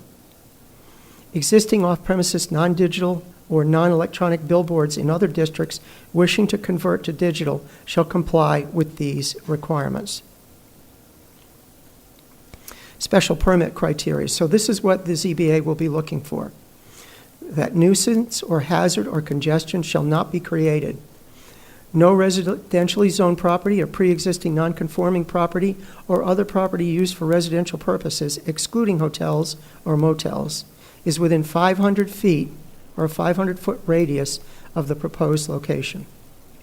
Any sign proposed location does not adversely interfere with the use of adjacent properties, including but not limited to increasing noise or vibration, casting a shadow on, or causing a flicker on adjacent properties. I'm going to try and break this down because this is tough to read. The first one basically says that there has to be a 1,250-foot separation between any digital billboard, and you'll see how that separation really limits the number of signs. Number 4 states that the billboards have to be in harmony with the surrounding area and do not significantly damage the visual environment. In making that determination, the Special Permit Granting Authority may consider, among other factors, health, safety, general welfare of the public, the scenic beauty of the area, the physical, environmental, cultural, historical, or architectural character of the location and area, proximity to the proposed billboards, to the school or places of worship or open space, architectural characteristics of the location area, the structure, height, and size of the sign, and the number of signs on the premises in the area where the billboard is to be located. That's a mouthful. Okay, again, back to the ZBA's criteria. No flashing lights shall be allowed. No sexually oriented or sexually provocative or adult-oriented businesses as defined in the town's zoning bylaw shall be advertised on a billboard. There shall be no advertising of marijuana-related products as defined and regulated in the town's zoning bylaw. The Westborough Select Board and the owner-operator of the off-premises billboard shall mutually agree on a schedule to which the digital billboard may advertise town-sponsored events, or other public service announcements. So this is the agreement with the Select Board. The components of the off-premises development agreement with the Westborough Select Board include: off-premises billboards shall be permitted if the Select Board determines that the billboard serves to provide a public benefit to the town. The Select Board and the owner-operator of the off-premises digital billboard shall utilize the off-premises digital billboard for emergency, public service, and safety announcements, including, but not limited to, those associated with law enforcement, emergency management authorities, regional emergency information important to the traveling public, including but not limited to Amber Alerts, emergency management information, or public service announcements. The Select Board shall determine any local fees or terms associated with the billboard's operation. So here's a zoning map. This is the town. I'm waiting for my pointer to show up. Well, 495 and the Mass Pike are on your right hand of the screen. The 495 runs north-south. Mass Pike runs east-west. Okay, here we have 495 running right to left across your screen, running west to east. And the Mass Pike is down at the bottom, running vertically, running north to south. The parcels that are highlighted in yellow are parcels that abut 495 or the Mass Pike. Those that are crosshatched are those that have residential abutters. So you see, we're narrowing it down. We did a GIS analysis of what the proposed setback could yield. And here it is. So now we have the Mass Pike at the bottom of the screen. The one that's to your right is the existing billboard on the Cumberland Farms property. That's the one that faces the Mass Pike. So that's the control point for any future billboards. Exercising the blue circle, which is a 500-foot radius from which all billboards have to be separated from residential use. So there are no residential uses within a 500-foot radius. Then the yellow circle is a 1,000-foot radius from the location of the sign, which is the blue dot in the middle of the blue circle. The next possibility is very close to the intersection of Flanders Road and 495 on the west side of 495, or heading south on 495. That is a potential location, and it's only the closest point to the control. So what we did when we created the study is we decided we would try and maximize the yield so that you could see what the best case or the worst case scenario is, depending on how you look at this. So the closest sign that could exist would be that one on 495 on the west side. Then moving north, because of the location of the residential properties outside of the yellow shaded industrial properties, you can't get any signs on the east side of Route 9 or the north directional side of 495. I said Route 9, didn't I? I meant 495. So you can't get any signs on the east side of 495 heading north. The next possibility would be north of Flanders Road, close to 495. That's a property that's at the end currently of West Park Drive. And then the next possibility is north of the interchange of 495 and Route 9. Now you might wonder, why is there no sign possibility between the third circle and the fourth circle at the top of your picture? And that's because the state does not allow any billboards adjacent to their off-ramps. So if you look at those properties that are shaded yellow, you'll notice they directly abut the interchange, the Cloverleaf interchange of 495. So that eliminated any possibility there. So you can see under the best or worst case scenario, the maximum number of signs you could have is 4. That's 3 more than you currently have.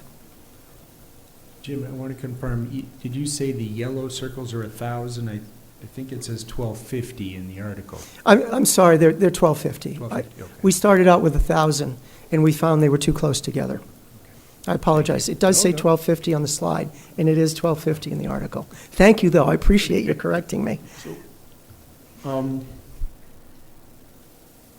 Does the 500 foot residential restriction apply if the homes are not within Westborough?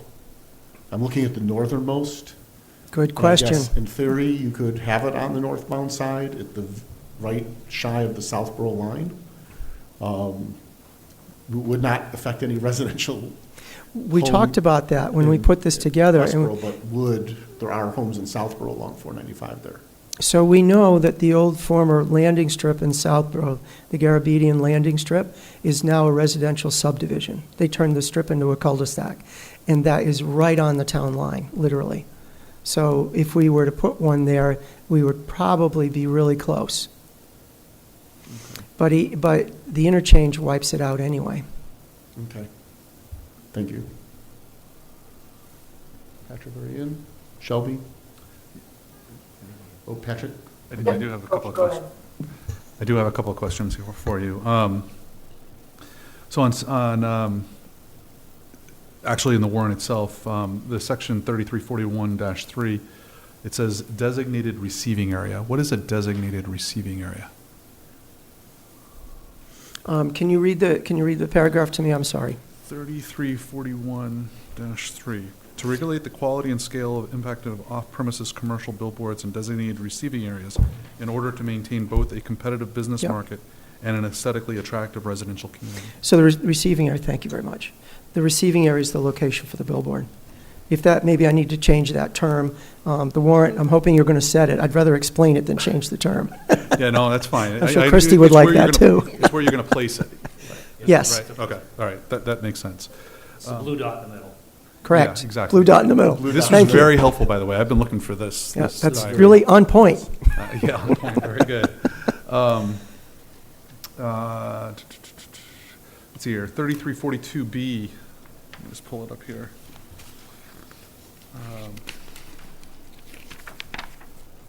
Oh, you've already answered my question on that. The next one is 3342C. Should there be, I mean, I don't think this would ever happen, but should there be a sound requirement, like no sounds from the billboard? Interesting. I've never heard of any billboards giving off sound. I mean, I know No. we're not going to have flashing lights and waving mechanisms and Yeah, those things, but I'm just thinking. we looked at the towns of Burlington. Was one other town we looked at. I'm trying to remember which other town it was. None of them mentioned sound. When you write a zoning bylaw, you want to look at what works in other communities. I didn't see sound anywhere. Okay. That's a good point. And it's funny because none of the, town council reviewed this, an attorney for Clear Channel reviewed this, an attorney for the original proponent reviewed this. None of them mentioned sound. It doesn't mean it won't happen in the future, but it doesn't happen. I Yeah, I don't just know. wanted just something to consider, right? I mean, if we don't Hmm. say it explicitly, then we don't say it explicitly, right? So, I'm not sure if that's something that we as a board would want to, we want to, Sound actually could also be considered like any sort of like digital noise emanating from those, not necessarily the message sending off a sound like a siren or a person's voice or whatever. sure, yeah, exactly. I mean, anything to, again, that's a distraction, right? These are drivers going by at high speed. We want to eliminate that. We obviously don't want any sound coming out of that billboard. And I agree that it would be, I can't think of a billboard that I've seen that's had sound. I've certainly seen signage with sound.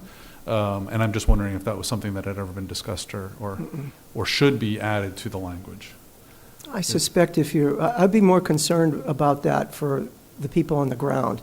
I don't think a driver's going to hear sound as they're driving, but Actually, just as I read through this on the special permit criteria, so 3343, 3, one of the criteria is demonstrate that the proposed location does not adversely interfere with the use of adjacent properties, including but not limited to increasing noise or vibration. Okay, thank you. So the sound is Sound, probably okay. covered, increasing noise. So I think to that, the zoning board of appeals could say no, because it increases noise. Yep, okay, I would agree with that. Thank you. Thank you for finding that. Yep. My next question is on 3344, 2 and 3.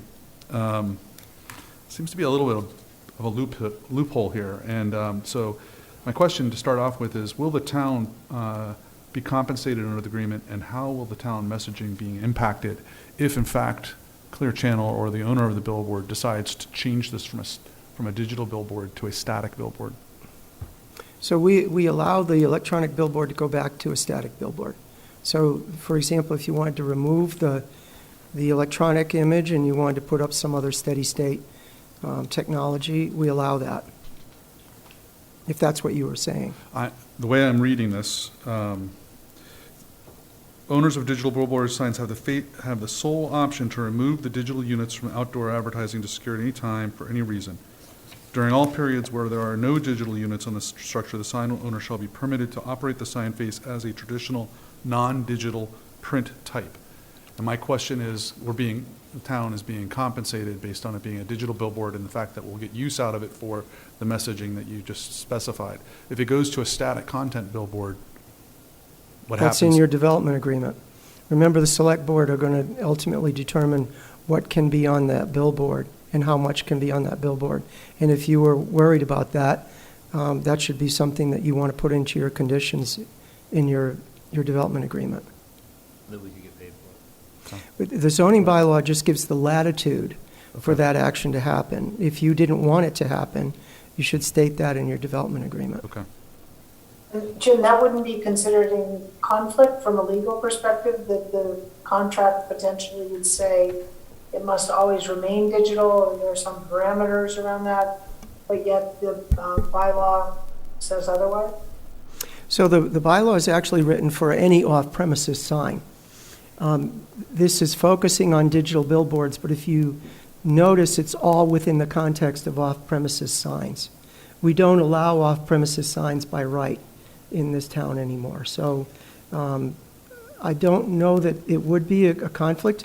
Town council reviewed this thoroughly, and we had several back and forths, and that point was never brought up. It wouldn't be a conflict because you're talking about two different things. So the zoning bylaw allows for certain things. Separately, we would enter into an agreement executed by the board and the Clear Channel, and that would be a different agreement, which would structure that relationship. So And that would be in the context of the zoning. Right, so if they were gonna take, because the billboard's digital, we're the agreements we currently have in place, which set a model, we get payments from the billboard operators that go into a fund. That's historically been used for economic development activities. This is saying that if they build a digital billboard and decide to make it static, they're allowed to do that. Now, the agreement that we have with the select board and how much money and what the payments are, or other terms and conditions could require, I don't think we could prevent them from going static, but we could require certain notice, we could require a different payment schedule, a reduced payment schedule because it's not digital, or maybe the same payment schedule. That would be up to the select Or board to double. decide, as I understand, how the relationship would be. Yeah, no, that makes sense within the context of this Right. zoning. Shelby, your hand's still up? Yeah, is Patrick done? I just had one other comment, I guess. Section 3343, we recently, as you may or may not know, we went through a policy update on the Rotary signage on the Rotary, and it made me think about what we put there, and I'm just wondering, I don't see this happening, because I think the Clear Channel and future owners of these billboards would be responsible for the community, but should we nonetheless, freedom of speech allows for people to post pretty much anything they want in the context without hate speech. Should we put in a statement there, signage with specific threats of violence targeted at persons or groups are prohibited, or no hate speech is allowed in the zoning On the bylaw? billboard, you mean? Yes. I'm just saying, to stay consistent with our own signage that we that we laid out in our own town, on our own town property. I don't know. That's a question for town council. Gee, I don't have an answer for that. It doesn't have to be, I mean, that's the policy for our property. Okay. The zoning is. Is that That's something something we you could can also put in your document. agreement. Is that I something would we could think. also put into that, the agreement, I would think so. In the development agreement, you mean? in the development agreement? Yeah, I believe so. Okay. I don't know. We'll check on Patrick, that. where were you suggesting that be changed? Well, I'm saying in addition, so I believe it's section 3343. Yep. There's a number of sections, content in regards to the type of material that can be posted and what can't be posted, things like marijuana and, those types of things. And I'm just wondering if we're going to go that far, should we also talk about not allowing hate speech? Just thinking if somebody pulled an ad, what's to prevent them from pulling an ad that, Well, the content of all the ads, by the way, is monitored by Clear Channel. You can't just access the billboard. Anything that goes up on the billboard is entered by Clear Channel. I understand that. So if you have a Yeah. development agreement with them that says you will not post these types of things. That's what I'm saying. So I think if I'm understanding Christie correctly, is that we would have the opportunity when we develop that No, agreement. I didn't say that. I'm sorry. I don't, well, I don't know that that's the case. Okay. I'd have to look at our current agreements to see if it is that specific about what can be. I mean, our agreements with Clear Channel is about the revenue that we receive and the amount of time that we get on the billboards for, local events, and then also the use for emergencies.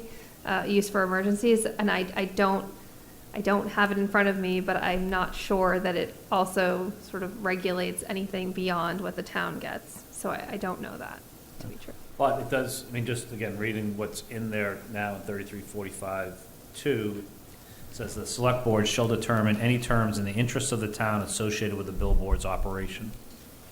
Okay. So I think this is I think it new would in be- this thing. I think So there you that go. gives us a broader, Yep.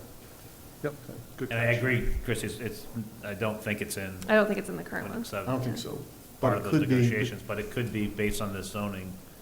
So Now for this, I had discussions with town council about fees and other things that could be put into the development agreement, and initially drafted it to say fees and a few other things. And he said, let's take that out and make it really broad, in terms of the. so that you can negotiate what you wish. As a matter of fact, as recently as this morning, it said fees and a few other things, and we took that out. I think that's good. That's a good Thank you, call. thank you, Jim. I appreciate that. That helps clarify. Thank you.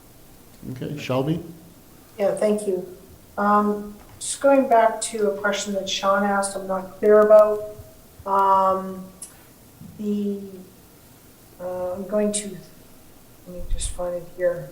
33,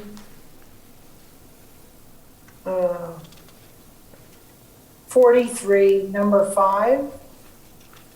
The version that I'm looking at that was in our packet says, not permitted within 1,000 feet of another. It's 1250 in the They world changed to now. 1250. I sent you the new versions. Okay. I got a new version of this this morning and this afternoon. Okay, well, whatever's in the packet is what I'm looking at, so you might have to forgive me here if I'm looking at the wrong version.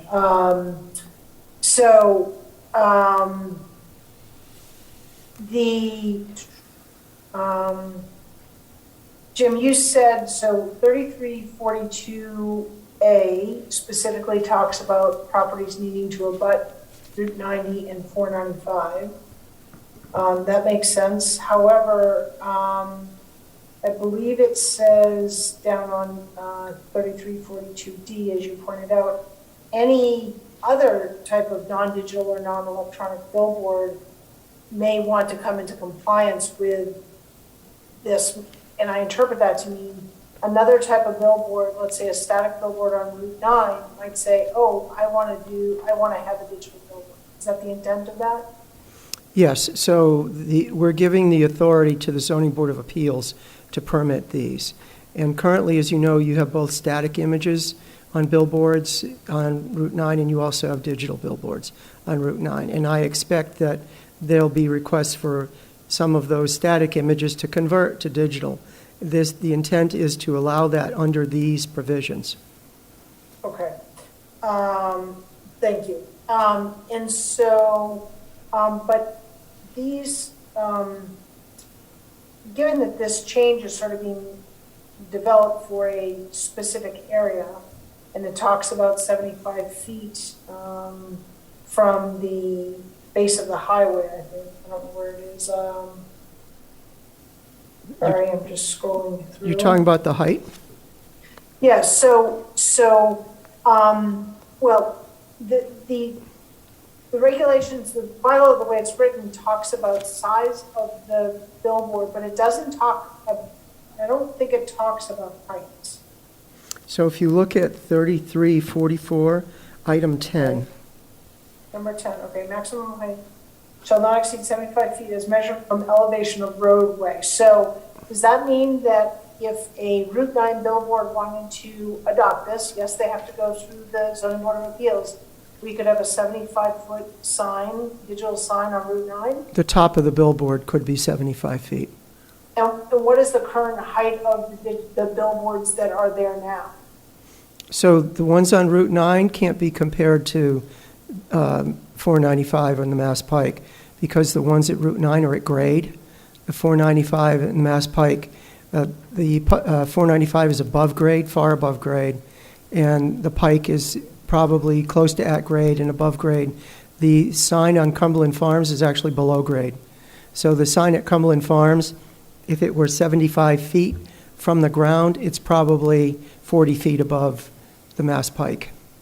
Well, so thank you. So my concern here with this, generally supportive of this, but my concern is the allowance of other billboards to change outside of that 495-90 area, and what could be erected that allows it to be a massive structure in, much closer to the downtown area. And yes, it has all these provisions around residential and so on and so forth, but that would be a massive structure. Most of these billboards now are put up on a monopole, much like the new cell towers or even a big flag installation. They just developed one a month ago in Auburn on the Pike, right before exit 10, and it's on a monopole. The one at Cumberland Farms, I think, is also on a monopole. Yep. But I think maybe, Shelby, to your question, I think Yeah, my just question, my above, just concern above is- 10 is 9, and it limits the size of the face. So it's only 680 square feet for the billboard itself can only be 680 feet. It can't be 75 feet tall itself. Yeah, well, that's how I read No, it. it It can can be. be. So if you look at Route 9, where you're at level with the road, if I take a billboard on Route 9 right now, where the foundation of that billboard is pretty much even with the pavement of the road, I can go 75 feet up from there. No, No, 680 feet, square feet. can't. Is the maximum Well, your size. example on Cumberland Farms said Cumberland Farms, that property sits below the Mass Pike. Wait, step So- back. Look Jim? at item 6. It determines the total square foot. I mean, if you had a sign that was 75 feet tall, it would probably be 2 feet wide. No, but how I read 6 is the physical shape of the sign itself. What we're talking about here is the height on 10, the top, just the top of that, as equated to the pavement of whatever road it is next to. So your example with Cumberland Farms says that billboard that sits lower, because the property of Cumberland Farms is several feet below the Mass Pike, therefore, from a Mass Pike perspective, that billboard's only sitting 40 feet or so above the road.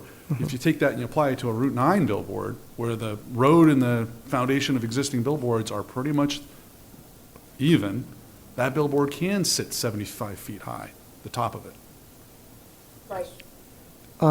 So remember, this goes to the zoning board of appeals, and they're going to be concerned about protecting the integrity of the neighborhood.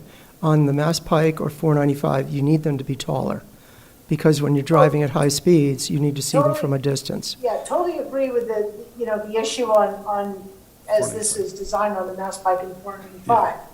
My concern is number 10 is, even with the ZBA, that it's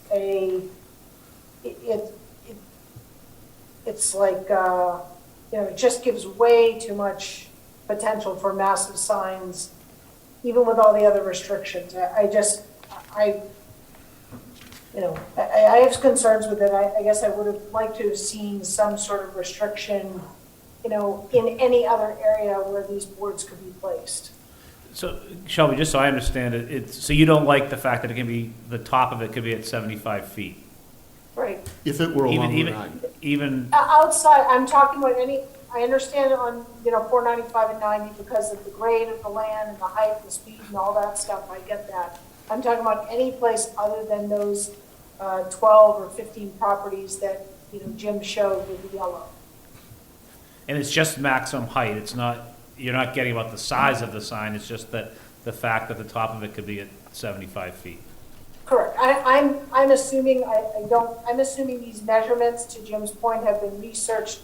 These are kind of standard billboard size to make sure that the displays can be appropriate. So I'm not questioning that, it's just the height. Okay. But my understanding is this change that we're looking at today only applies to properties abutting Interstate 495. And That's It does, Interstate 90. Alan, So because, any- sorry, Alan, so any- one can appeal, They can use this in an appeal. Okay. yeah. I Yes. agree with you. I'm a little surprised at that, too. I thought it only was 495 Mass Pike.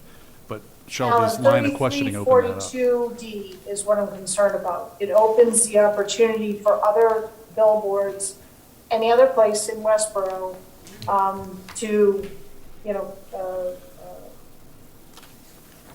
Yeah, but I leverage think, it. but again,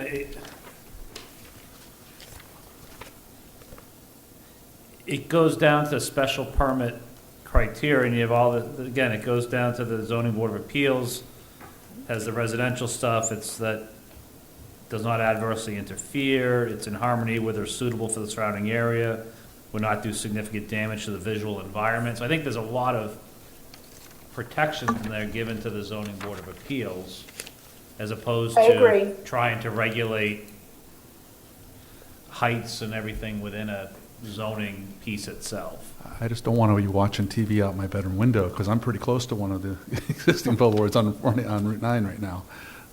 So, I mean, if it was 75 feet, that's higher than some of the trees, near me. But I think to that piece, you could, go to the zoning board of appeals, says you can't do it, and they wouldn't do that. That would be the hope, but they have the latitude to do that, based on how this is written. I just don't understand why we would create that allowance outside of 495 and 90. I don't think that is part of the character of our town. And I don't think that was the intention here, but I would suggest that there would be language in here that I was thinking, somehow I was thinking that it restricted that. tightens what can be done versus, because we've already allowed for billboards today, separate and distinct from this. This to me seems like it puts more strict controls on if they wanted to convert additional ones now. I don't know how high those billboards on Route 9 are today. So the way that our zoning bylaw reads, in the way that Chapter 48, which creates zoning at the state level, reads that a pre-existing non-conforming use cannot be increased in size or shape or dimension without a special permit from the zoning board of appeals. So if someone came in and said, well, my billboard right now is 40 feet off the ground, top of the billboard, I'm on Route 9, and the size of the billboard is one of these sizes that's listed under 3344, number 6. Let's say it's 200, it's in the middle of the range. And they say, but I want to build it to 75 feet to be consistent with what's on 495. That would require a variance. It's not just a simple special permit, because it's a pre-existing non-conforming use. All the billboards on Route 9 right now are not allowed under our zoning bylaw. As a matter of fact, it says they're not allowed. They're allowed to be converted to digital through a permit from Mass DOT, because Mass DOT regulates what goes on Route 9, and the Zoning Board of Appeals to change the face of the billboard, not the size of the billboard, the height of the billboard, or the location of the billboard. As a matter of fact, there was a billboard 4 or 5 years ago that wanted to the owner of the property, wanted to remove the billboard and move the billboard to another location on his property, and he was denied the variance because it's a pre-existing non-conforming use. Now, if I were you and you wanted to feel comfortable with this, I would ask the Zoning Board of Appeals. Because all circumstances are different, I'm just being honest. Yeah. The chairman of the Zoning Board of Appeals was on our review committee and helped write this bylaw. So Justin Lundberg helped write this bylaw that you see. That issue was never discussed. He was not concerned about it. But I would ask him if I were you, just so that you could feel comfortable with it. Thank you. Follow-on question to the type of information that can be displayed on a digital billboard. So in section 3343 -7 and 8, who polices that? I mean, it's the contract. The contract is established with the select board. So is it the select board that would oversee if there was any violation? Probably. Is your zoning enforcement officer here? No, I don't see the zoning enforcement officer, but that would be a question for him. So, for example, yeah. Well, that's something I think we need to look at, because if there are, particularly around number 8, although it could be actually 7 or 8, I could see things being advertised because someone, signs a contract at their channel and it doesn't conform with the town's position, for example, on marijuana dispensaries. And now there are billboards physically in Westborough that are advertising for it, let's say, I don't know, Marlboro or wherever. But that doesn't conform with Westborough, and I'm concerned with, so I guess this message is to Christie, I'm concerned to the point of other conversation we've had here tonight about the strength of our contracts with, Clear Channel or whomever, and that they be structured, future contracts be structured with a bit more teeth around these. Well, I guess, so what Jim just said, I think if this was in violation, our zoning enforcement officer would have the authority to Right. Do what he does, pursue action on this. Right. It's illegal, So they can't do it, so, yes, could someone do it? Yeah. I think the issue we probably have more important is I don't think we have any of these restrictions on the billboards that exist today on Route 9. Because we don't govern them. Or the existing billboard on 495. Right. Which I have seen advertisements for marijuana-based businesses not located in Westborough. So does that, on the so Mass does Pike this, to your point, Alan, in the Cumberland end, Farms. if this passes, do they have to then conform Probably. to the new bylaw? I would leave that answer to your zoning enforcement officer. I'll only speak about Clear Channel because being involved with them when they first came in to convert the billboards on Route 9, they were happy to comply with our local regulations. Like you'll note in these 2 items, Shelby, that you pointed out, items 7 and 8, we cite the section of our existing zoning bylaw to comply with our existing zoning bylaw. So for example, with regard to both adult entertainment and marijuana, the bylaw restricts any advertising of those services or products to the site on which the activity occurs. So if someone were to go to our adult entertainment district and create an adult entertainment use, they could only advertise it on that property. They could not advertise it on Route 9. The off-site advertising is not allowed. Now, you don't have any adult entertainment in Westborough, so there would not be any off-site advertising under our existing zoning bylaw. All right, so I think, I guess I'll just leave it, thank you, Jim. I would just leave it as we go forward and there's the potential for new contracts, that we take a hard look at, some of the various points that have been brought up here by all of the board members to make sure that, enforcement and that we understand as a board kind of the penalties and as well as the incentives, as well as the, kind of the community service elements that these, and the revenue that these benefits, that these boards provide. Okay, thank you. Any other questions or comments? Just one, I just wanted, there might have been a little confusion on this, let me just make sure. So on 344, section 10, we were just talking about, where it says the maximum height shall not exceed 75 feet. That's measured from the road level, so Mass Pike level, right? So in theory, the Cumberland Farms sign, if it's 40 feet below, starts 40 feet below, the pole can actually be 115 feet to get them to their 70 feet. Could be. 5 feet of visibility. Okay.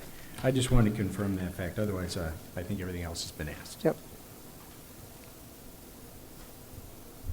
Okay. Any final questions? Okay, thank you very much. Did you want to talk about the article for the wait. master plan? Yes. Or do you understand that one? Be quick enough. Yes, I understand. So I think it's Article 12, is it now? We're asking for $16,000 raise and appropriate from the town to fund the implementation phase of the master plan. And you're all well aware of the master plan. We reached out to our consultant to ask them what they would provide for a scope of services, and we didn't tell them a budget, or we didn't tell them what to keep it within. We said, we want you to help us out, and we asked them to come to a planning board meeting and explain what an implementation plan looks like. We then reached out to the town planner and the chairman of the master plan committee in Northborough, and they came and talked to us at a planning board meeting and explained what they were doing. They were using a consultant, and our consultant came back with a proposal for 5 meetings and an additional scoping meeting with the Master Plan Advisory Committee, and staying with the Master Plan Advisory Committee through those 5 meetings, they expected would be about 6 months, and then they would cut us loose. In other words, once you understand how things work, it's up to you to run the process after that time. The town of Northborough said that that was very beneficial. It's not a large sum of money, and they would dedicate 2 staff members to the project. Thank you. Any questions? Shelby? Okay, no questions on I this. think Thank you you. said raise and appropriate, I think it's a transfer from free cash. Oh, is it a transfer? I'm sorry. Yeah. So, no problem. Okay, thank you very much.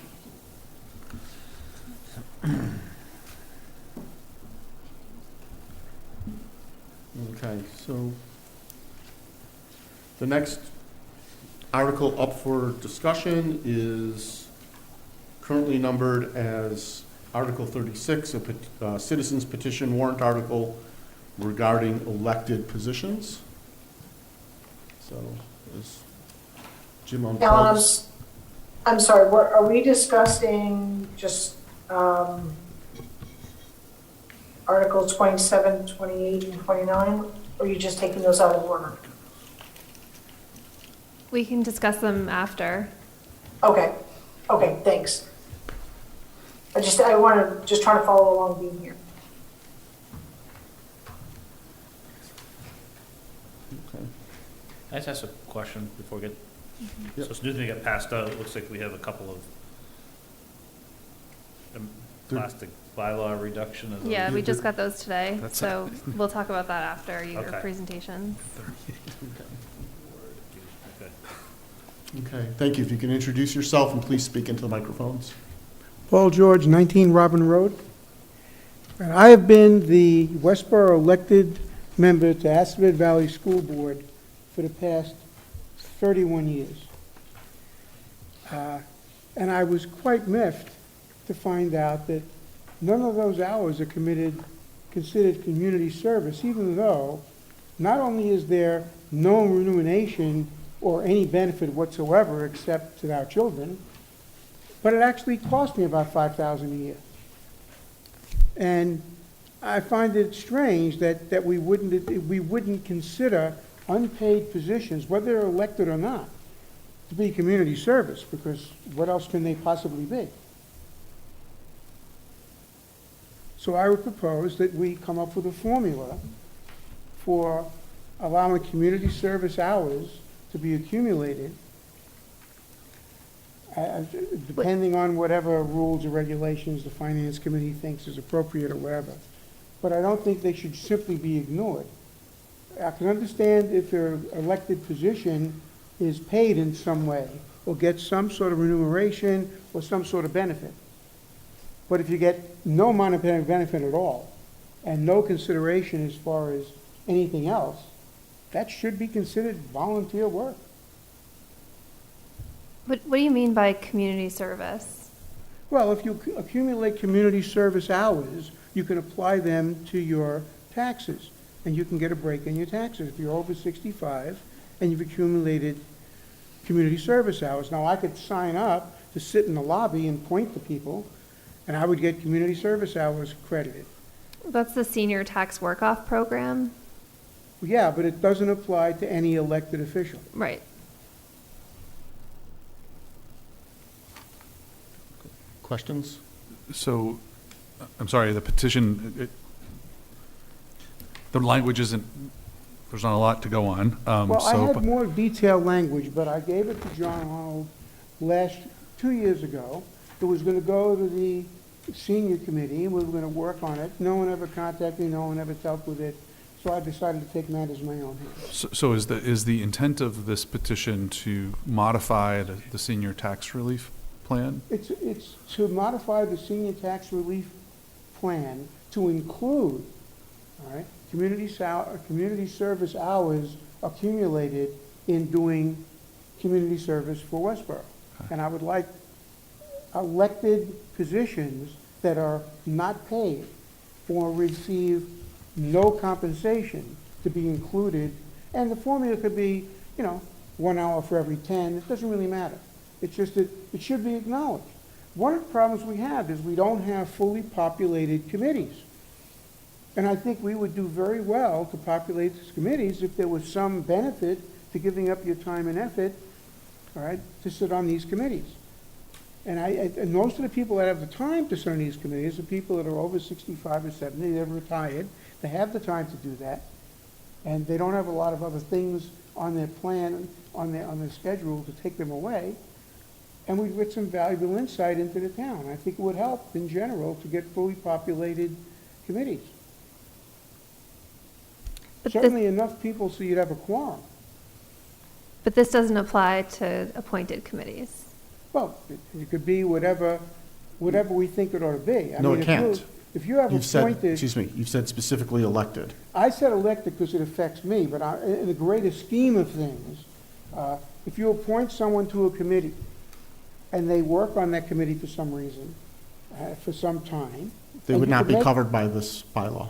Well, it's by not this covered by this bylaw, but that doesn't mean we couldn't make a change to the bylaws to include. But that's not what you're asking for. No, what I'm asking Okay. for is elected positions that are not enumerated or So compensated. some questions for you. You mentioned that your participation on, is our representative to Assabet Valley Regional Vocational Tech, is an elected position, it's unpaid, but it costs you $5,000 a year? Yeah. Well, Can you more. explain what those Well, costs yeah, I are? don't put in for gas. I don't put in for expenses. All right? We travel to various different conventions that are paid for by the school as far as travel and the registration for the convention. All right? But unlike other people, I'm self-employed. So if I spend a week in California at a convention, I just lost my salary. And I'm willing to give that up. I mean, we have 1,200 kids at the school, and I think the school does an incredible job, and it's worth my time and effort to make sure that we get the best bang for the buck we can, and that the school operates the way it should. Now, in these past 30 years, we've made a significant difference in how Assabet operates. I mean, we have a completely different school today than we had when I joined the committee. All right? So we have a very positive, and we have members on the committee, who've been on the committee for 30 years as well, but we also have new blood. And, you know, and it's a very congenial, collegial kind of committee where we don't have a lot of headbutting. We actually sit there and say, what's best for the kids and what's the best we can do with the money that we have. So it's not really a contentious kind of meeting where many other school committees can be. All right? And that's the reason why you see, you know, 3%, 4%, 4.5%. I think one year we turned in 1.75% as a budget. Yeah, that's the reason why, because we spend a lot of time figuring out how can we earn money rather than spend money, all right? Has that school committee ever explored creating a stipend? No, we haven't done it in the 40 years the school's been in place. I don't think we're gonna go down that road. Why wouldn't you? Joe Valerati, Excuse me, if your interest is that you're volunteering your time and because you're self-employed, you lose wages when you travel to this conference each year, well, why because- wouldn't you well, because address it that- at this, with the It's governing not- body itself? It's Is not it- in the spirit of why we're there. Joe Valerati, okay. who was, wait, Joe Valerati was the school committee member from Marlborough. Now, the school committee members in Marlborough actually do get paid. They get paid $3,700 a year. And Joe was getting paid on the committee because he was a member of the Marlborough City cadre, if you will. So he was covered under that. And we all voted, sure, why not? If it's Marlborough's gonna pay, then we're not gonna begrudge him getting paid. But what I'm looking for is I'm looking for the town to acknowledge the fact that unpaid positions are literally working for the town for free. And for that, they should be compensated with community service hours if we have a community service hours program. And the program left all those people out. So you're looking for our elected positions to be redesignated from volunteer positions to being paid employees? No, I'm looking for the volunteer hours to be credited as community service hours, as if we were working downstairs But- directing people to places within the That's not what building. that's called. So everyone who participates in the senior tax work-off program has to fill out employee paperwork with the town. So you still have to contribute, and you still have to fill out all the paperwork, and you become an employee of the town. Okay. And then someone has to certify your hours, so you would need someone who is going to Yeah, but certify. my hours are totally documented. Every hour we're part of a public record. Every hour we spend either in committee or in policy meetings or in negotiations, they're all documented as state Right. law permits. So I'm the most documented person you've got in the room. All right? Now, I also serve on the negotiating committee with the union. I also serve on the policy committee, which takes additional hours over and above the time it takes to actually be a school board member working in the school. All right, so there's a lot of hours. And it seems to me that the town should acknowledge those hours.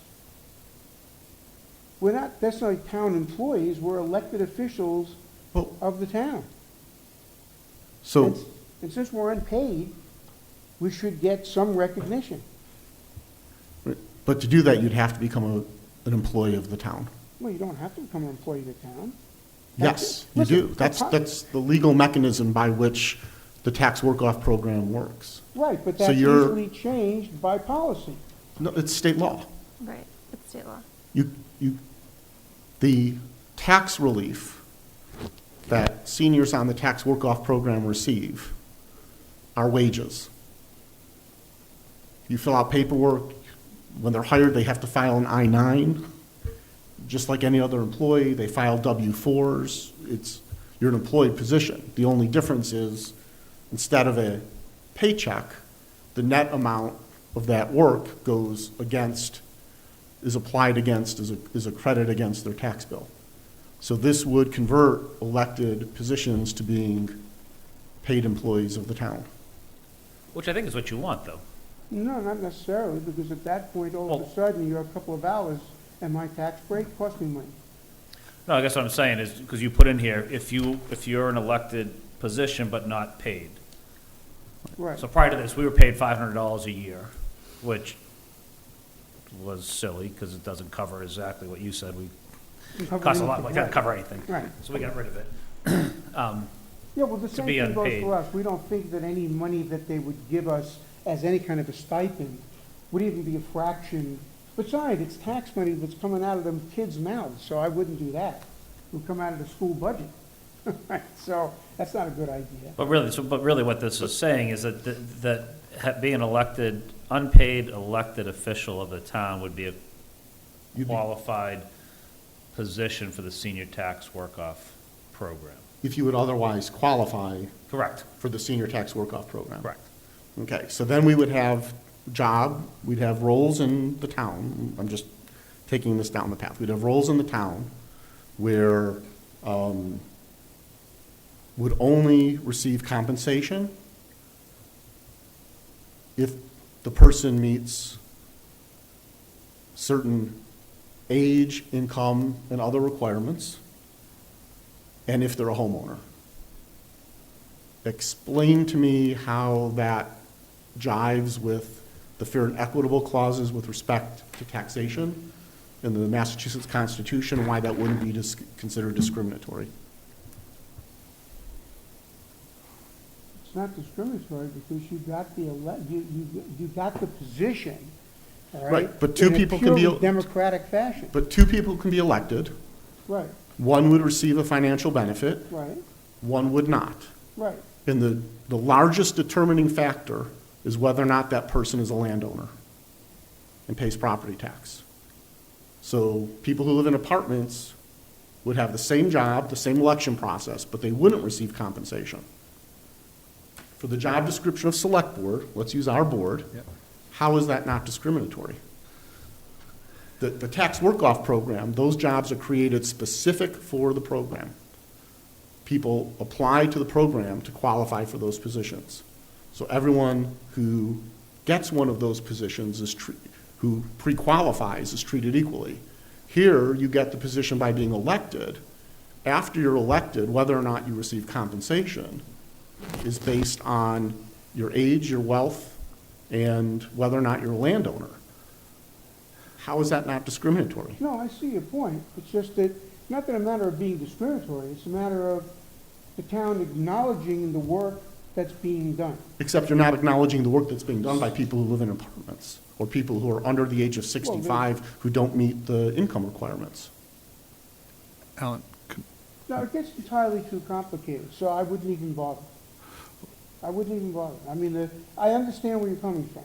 It gets entirely too complicated, because in order to deal with the people who live in apartments, you would then have to assign a tax amount to each individual apartment as a portion of the rent. And then that portion could be worked off as being a volunteer member. But obviously, it's too complicated. Patrick? well, I guess based on what you just said, is this a retraction of the petition Well, it's not a warrant? retraction, it's just that it's annoying to spend as many hours, as much money, and as much time as I've spent over the years, and being reduced to some menial job that doesn't really mean much, except that you're spending some time and effort doing it for the town. Yeah, I was going to say, before you made those previous comments, I was going to say, my understanding of this, of the tax work-off program, that's a state program that the town opted into. And I think what's being proposed here, although it's certainly not in the language, is something like that the town would do, and then the town would set the criteria around it, Right. and therefore But the s- avoid those We can't issues. waive property taxes Right. or abate them or adjust No, them for absolutely. anyone That's unless because- it's within the bounds of current state law. Right. And so the only mechanism related that I'm aware of, and our chief assessor's in the audience, but correct me if I'm wrong, the only mechanism that we have related to employment and tax abatement or tax reduction is the senior work-off program. And we can't And the make our own. Veterans Work-Off Program. Pardon? Which are, and The the work- Veterans Work-Off And the Program, Veterans which are Work-Off both Program, which Right, are but both. state statute. We which are can't both make our state own statute. program We can't like that. create our No. own. because it's a state law. And what you're saying is, this is, sorry, understanding for me is, if we tried to do it, it would be discriminatory, so therefore it's illegal. It would be. It would be discriminatory. Right. It's based on you being a landowner. So, you could make the argument that's discriminatory now, because if someone lived in an apartment and decided to work for the town and got hours, they wouldn't be able to ever claim them because they have nothing to claim against. Well, no, if someone lived in an apartment, they worked for the town, they would get paid. The senior work-off and the veteran tax work-off program allows someone to work for the town as an employee. But we create those. Instead of receiving a paycheck, they receive a credit against their property tax bill. Someone who But lives. the difference there, though, is that we don't fill those positions as paying positions if we don't have people in the senior tax work-off program. Right, Correct, right. correct. Right, you have to But have those- some way to compensate a person that doesn't have property taxes, which in fact they do have property taxes, but de facto they don't. You have to have some way to pay them, so yeah, that makes perfect sense. And that, In light of all that, that's just that this is not, it can't fly, it's too complicated. okay. Shelby, your hand is up. Yes, thank you. Thank you, Mr. George, for coming before us. I was on the board before when you brought this, and then it was tabled. First of all, I'm not sure why it wasn't addressed in the, from the time you first brought this up till when it was kind of like, take it back and work with the group. But I do know that we had tremendous difficulty staffing the senior tax relief committee, if I got that right. They're all named so closely. So I think your idea is the interesting one, but I think the board members also raise really important points around the complexities of this. Who gets paid? How does the person get paid? Is it discriminatory, et cetera, et cetera. So I think, ultimately it's your petition, so, but from my view, we would need, it needs to be fleshed out, and I know that Select Board Member Keough sits on that committee that I just mentioned, and so I guess I would ask, whether or not that this is something that could be brought up as part of that committee's discussion as that group goes forward, because I believe you now do have a forum. Well, the other issue is that COVID got in the way, so the fact that it took a long time to get here is, it's just a fact. It's just a fact That's of what I life. believe also complicated it, but yeah, so Sean, is that something that, conceptually, is this something, now that you guys have a quorum, that, could be contemplated among the things that you guys are starting to work on? We can certainly review the legality of it, I don't know what our ability would be outside of state law to do something here, but we could certainly at least bring it before the committee to see if there was legally anything we were allowed to do here. I don't know if our town Our assessor. chief assessor's stepping Well, forward. to put this in context, all right, I was a soccer coach for many years. I was a Little League coach for many years. I was a scoutmaster at Troop 382 for 10 years. And I've been on the ASAVET committee for 30-odd years. So it's not really about money. It turns out that money is, I had a guy work for me one day. His father owned the company, all right?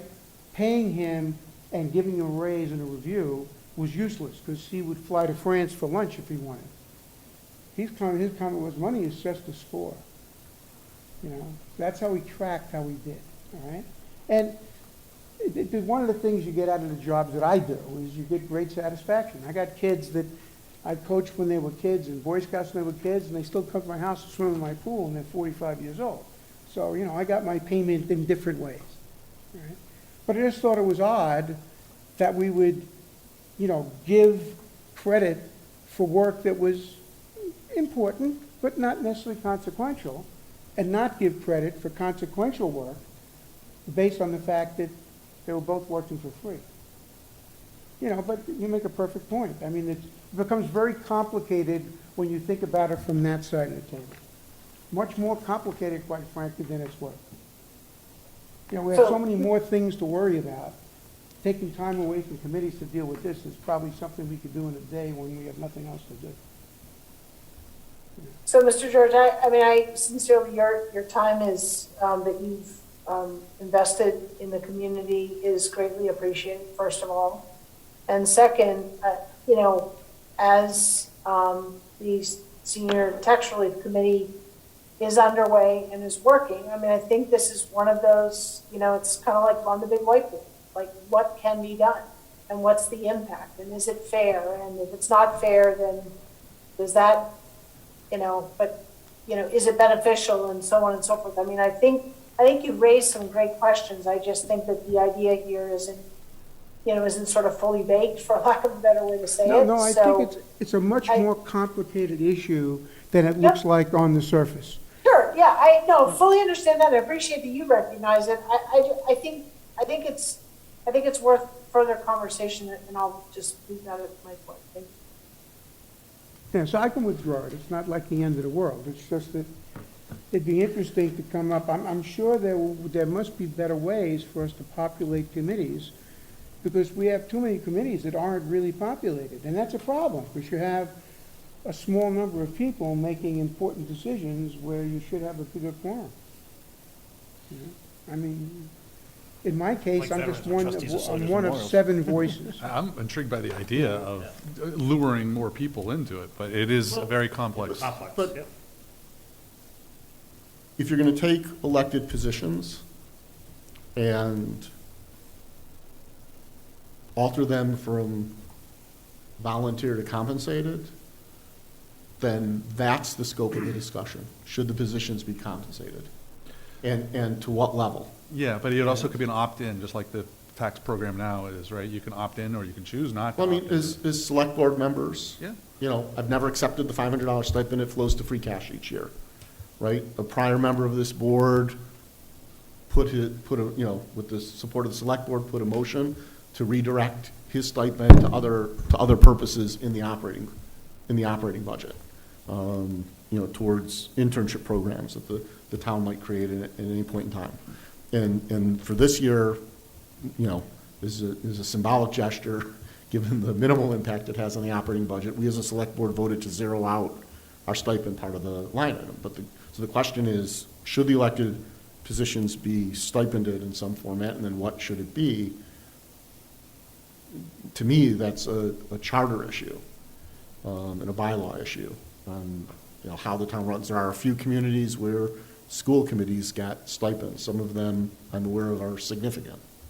But to say, is there a way to take an elected, you know, position and shoehorn it into an existing state program that isn't for that intent, I would argue is just the wrong approach.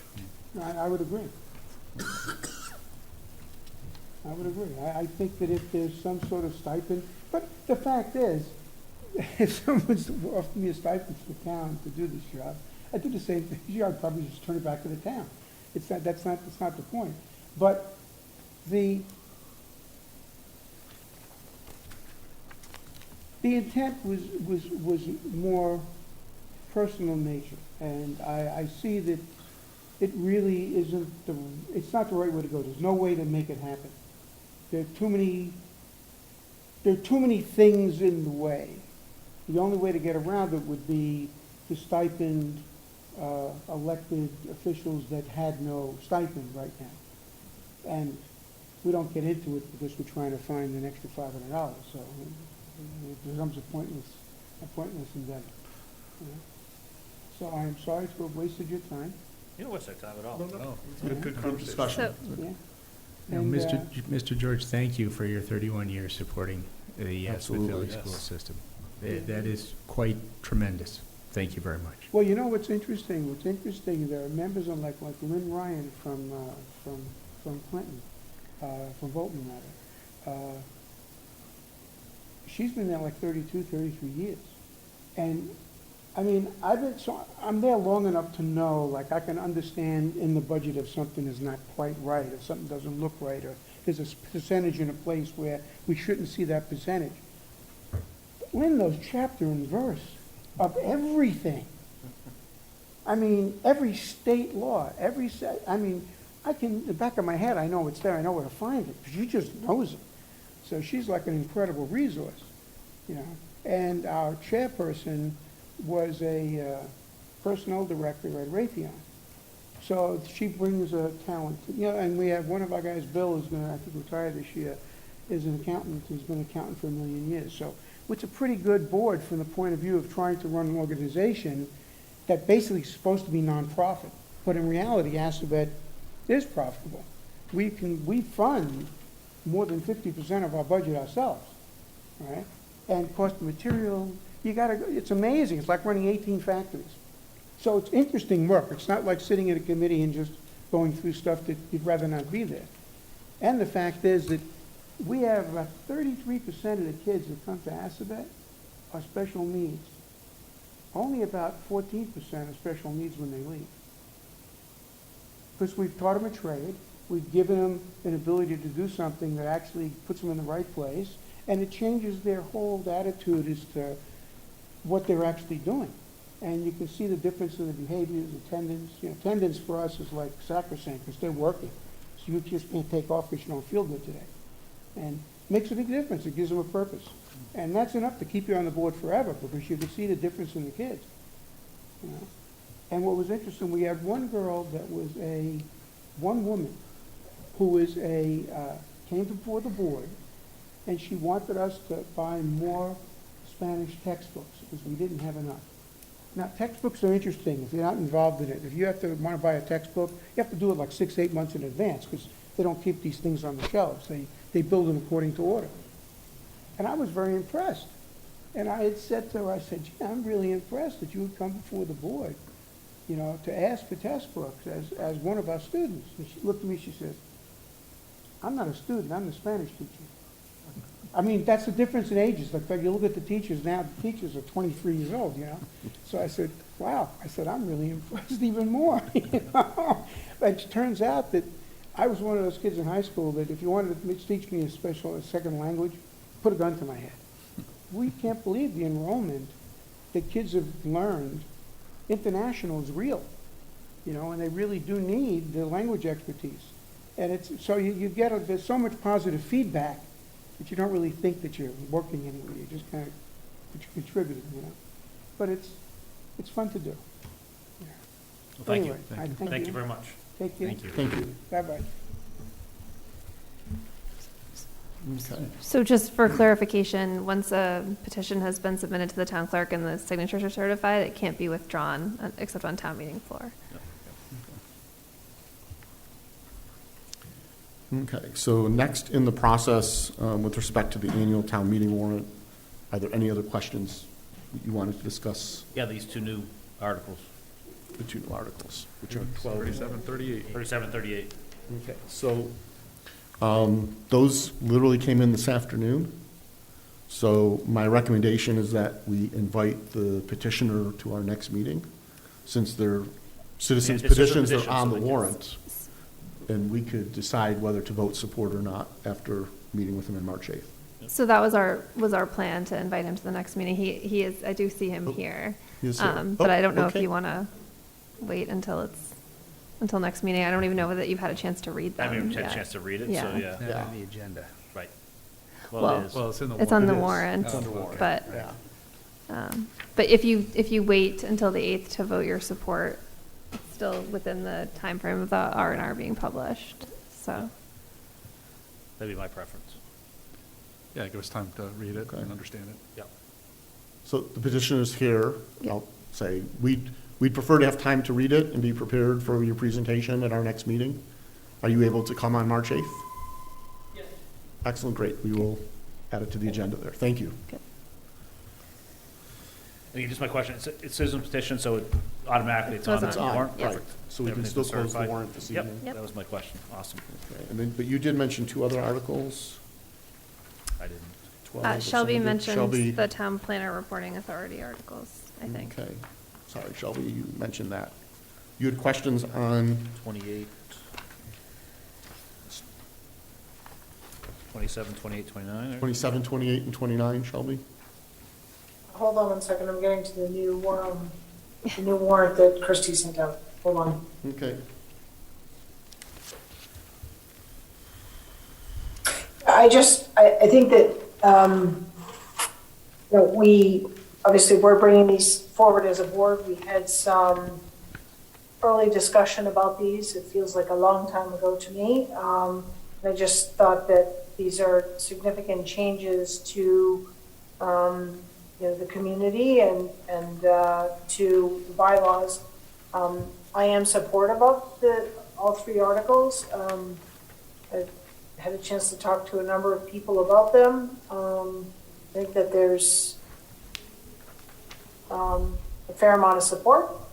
I also think that there's some concern, but I think that the and I'll just say that I'm supportive of them. That the planning board's authority doesn't change. That the town planner, I think, becomes further integrated into the town management team, and there's continuity, as we've seen with having conservation reporting into community development. So I think there are a lot of wins here, and I like that there's concurrence of the planning board in appointing a town planner. So I think for all those reasons, and to help with the day-to-day kind of administration of the position, I think that these changes make sense. I just wanted to hear from the rest of the board on the same. Can I just, so the planning board has talked about this over multiple meetings.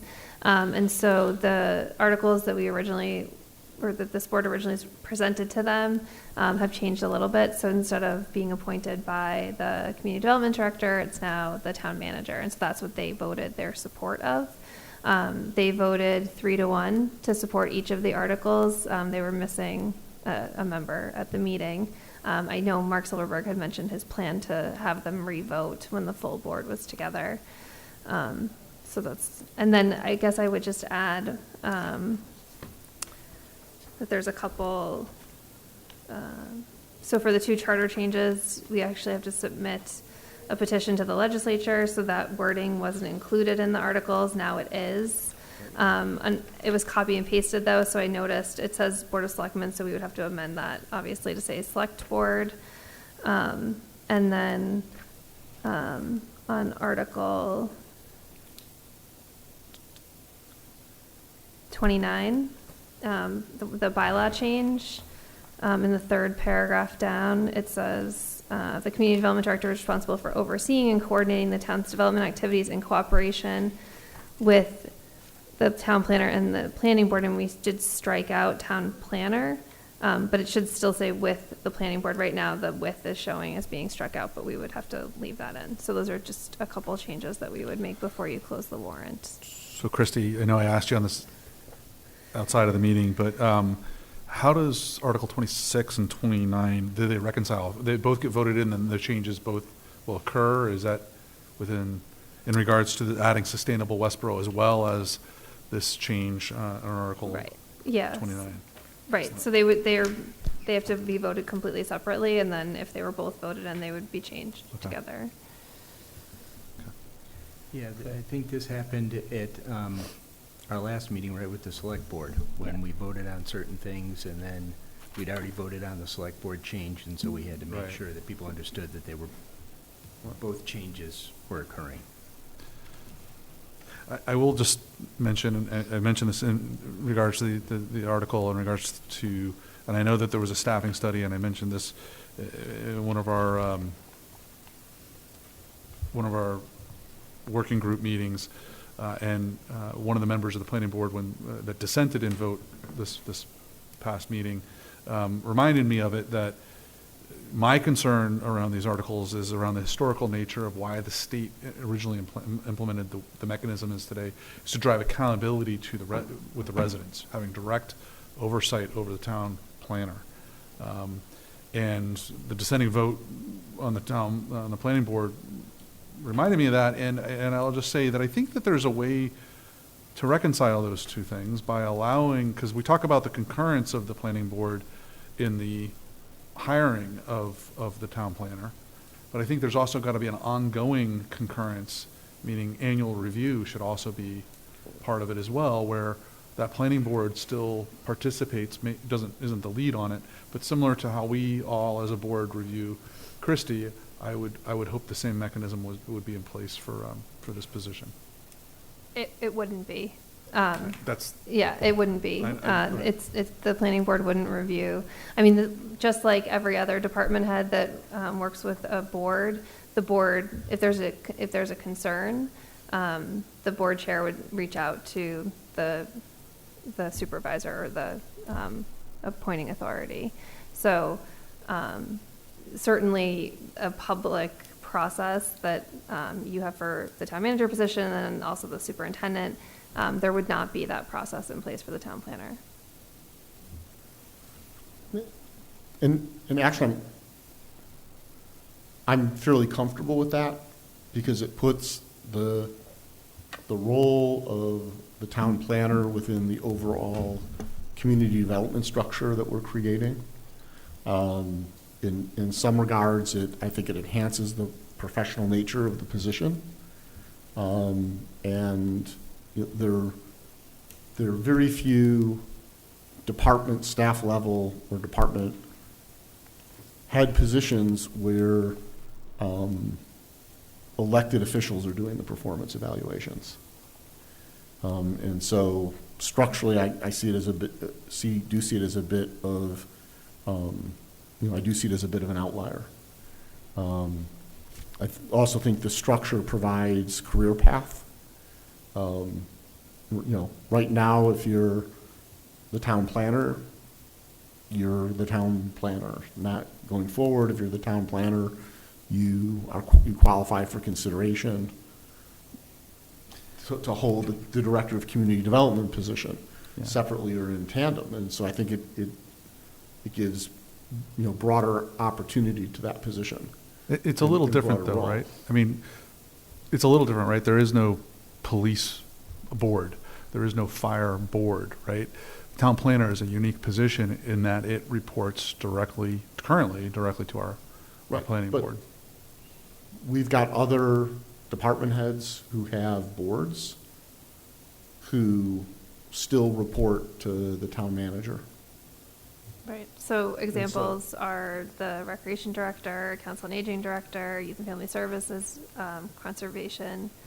So all of those, don't we have a process, and certainly if there was an issue, the board would reach out, but it doesn't have the same structure that you're describing. I get it. Yeah, Yeah, all valid everyone- reasons, I understand. Okay. Ian, Sean, any thoughts? I'm comfortable. Okay. Thank you, Shelby. Anything further? Okay. Okay, so the next step in the process is to place articles on the town meeting warrant. Okay, and I'll since, move to place Articles 1 through 38 in the annual town meeting warrant. actually, it's only 1 through 34, because 35, 36, 37, 38 are citizens petitions. And they're on the warrant Automatically. regardless. It's fine. Yeah. Either way, it's fine. Either way's fine, okay. So we're sticking with that issue, 1 through 38.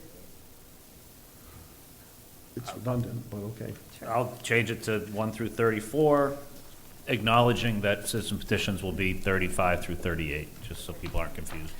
Second? Moved and seconded. Any discussions or objections? Seeing here and none, we move to roll call vote. Sean? Keo, yes. Shelby? Marshall, yes. Patrick? Welch, yes. Johnson, yes? And Edinburgh, yes. So it passes on a vote of 5-0, 5 being present. And I assume that by that vote, they would be ordered the way that they're currently ordered. Correct. Correct. Yes. Nope, no one's saying otherwise, or want to reconsider that. All right. Okay. I will move to close the annual town meeting warrant, subject to review and edits from town council. as well as edits noted Right. earlier. Good this evening. Great. I'll second that. Moved and seconded. Any further discussion or comment? So town council's actually already reviewed it, so, just so Just in you can case. be ready to I- sign tonight. I think we're ready to sign it tonight. I just want to Okay. make sure that, any last minute. Okay. Moved and seconded. Any further conversations? Seeing, hearing none. Roll call vote. Patrick? Welch, yes. Ian? Johnson, yes. Shelby? Marshall, yes. Sean? Keo, yes. Edinburgh, yes. 5-0, the motion passes. The town meeting warrant is closed. Okay, so next item on the agenda, number 11, is vote of support for the town meeting warrant articles. On this one, I'll walk through the warrant, and if anyone wants to discuss support, or discuss the article with respect to whether or not we vote in support of it, we'll pull those out. We'll do a vote for the ones we haven't excluded, and then we'll walk through them and have those discussions. I'm just going to read the article numbers, not the titles, if that's okay. I have a procedure question. Sure. So there's a couple of articles on the warrant that I don't want to vote on myself right now. Just question them. Just question. Just question them. Okay. Because we can have the vote of support, and it can fall how it falls, or we can, the warrant's closed. We don't have to vote support today, so if you want a further discussion on it, we can schedule that, so long as we make our vote ideally before the Advisory Finance Committee puts their report out to print. And then, if something changes, there's nothing that prevents us as a board from revoting our support as late as being physically present at town meeting Okay.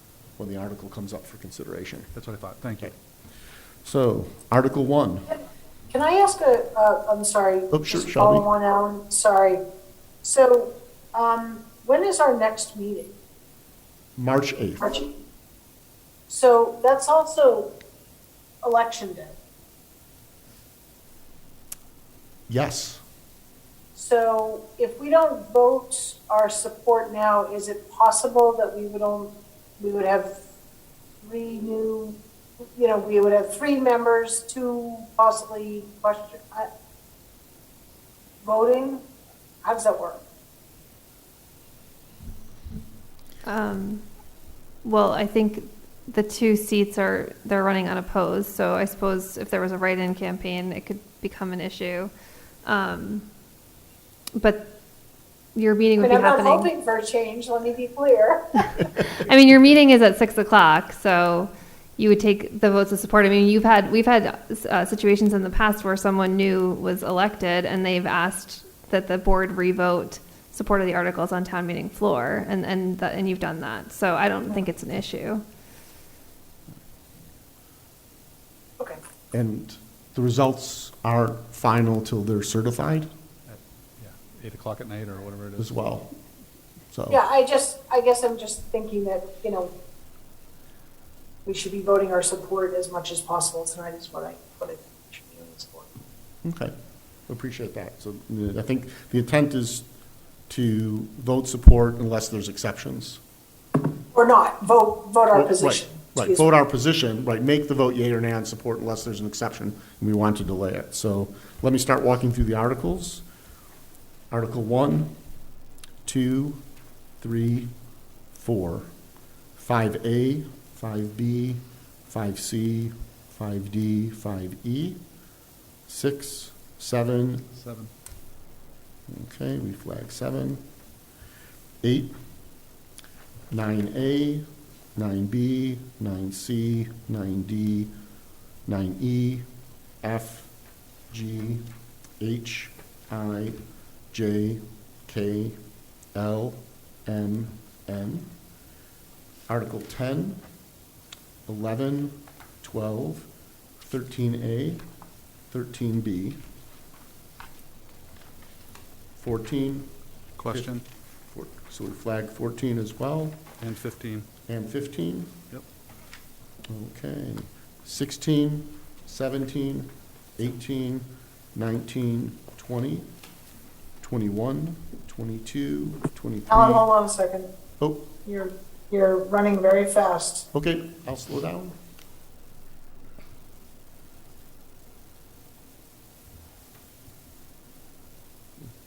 Say anything up through 20.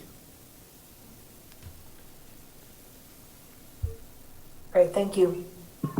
Okay, 21, 22, 23, Sorry, these are, just to understand, we're voting our support, but if we're not voting for, if we think you're not voting for, should we question? Are we gonna do like, all these will be, so anything where you may vote against, we should flag as well, because the vote we're gonna take is a vote of support for all the articles in mass that we haven't haven't been flagged, questioned? Okay, that haven't been questioned. okay. So And let's so- question 23. Okay, so 23, 24, 25, 26, 27, 28, 29, 30, 31, 32, 33, and 34. 35. Question, Okay. 36, question. question that. Okay, and then we've already said that we'll wait 37, 38. on 37, 38 till our March 8th meeting. Okay. So going back to Article 7. Let me find it. Okay, Hazardous Waste Day from the Board of Health. Patrick, you raised a question?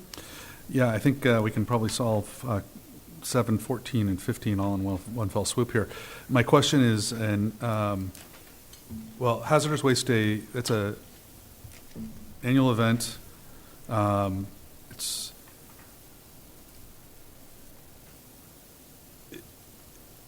is it I'm trying to avoid the use of borrow or appropriate here, right? So, and I believe the way that article is written is that there's a potential that the town could vote to raise and appropriate. Is this similar to, Christie, are you going to think the motion on the floor will be free cash use? No.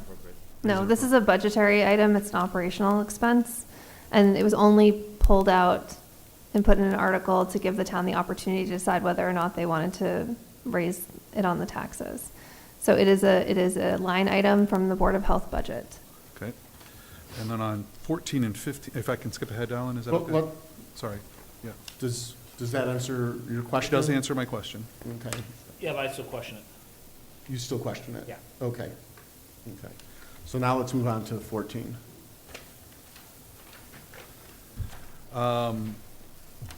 So is 14 and 15 similar to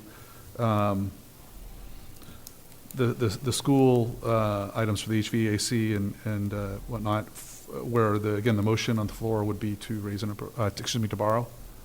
Yes. 14, 15 will be tomorrow. To borrow. Okay. And this would be the water enterprise Correct. fund borrowing To the these ratepayers. amounts. The ratepayers would pay the debt on it, yes. Hold on with that. So we would borrow from ourselves? Borrow No. within the water enterprise fund. We would go, we From would borrow available funds. similar to how we do with other okay. borrows, but From the available cost funds. of it would be on the ratepayers.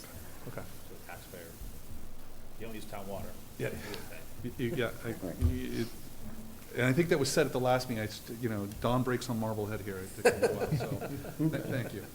Okay. Do you want to keep that as question for separate line item votes? No, I think I'm We'll good with roll it those. in. Anyone else want to hold that one? Okay. Okay. 23. Ian? Yeah, I just put it out there, I'm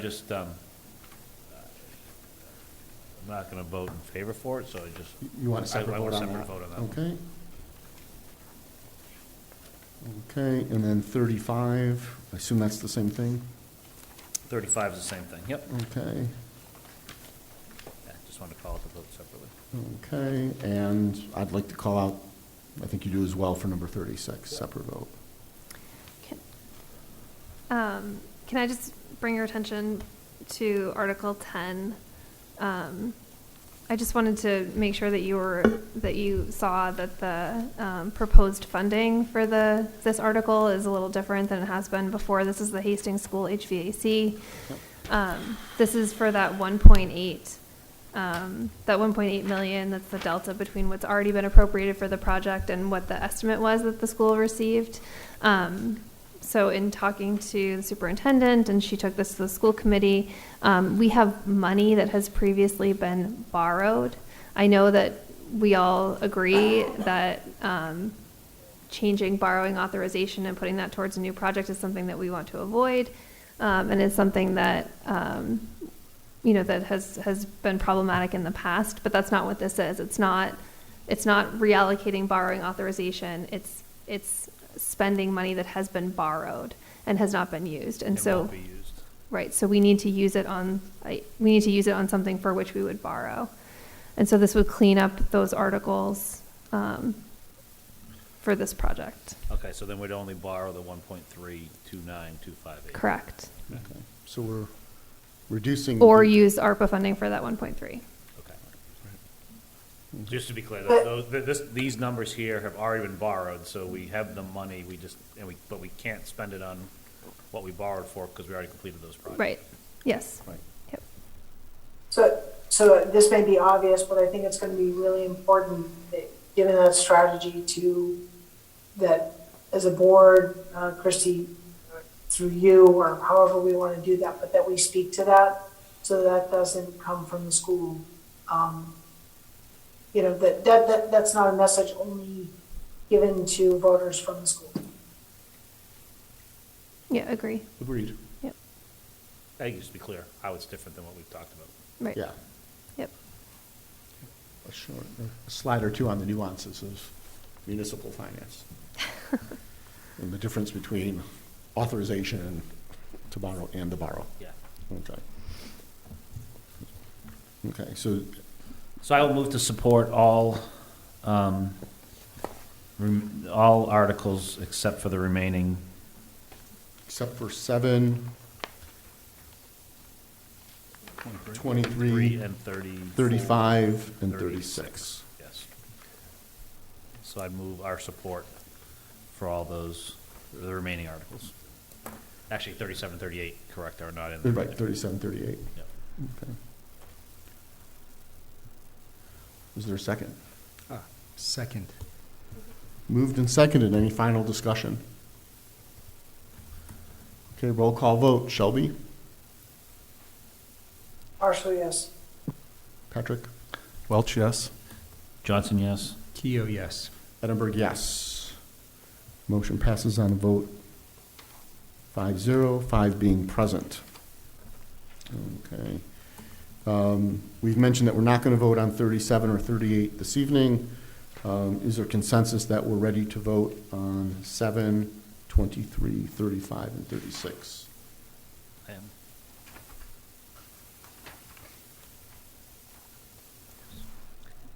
Any objection to voting on those individually? Okay. I'll entertain a motion of support by the Select Board for Article 7 as presented in the town warrant. So moved. I'll second it. Okay, moved and seconded.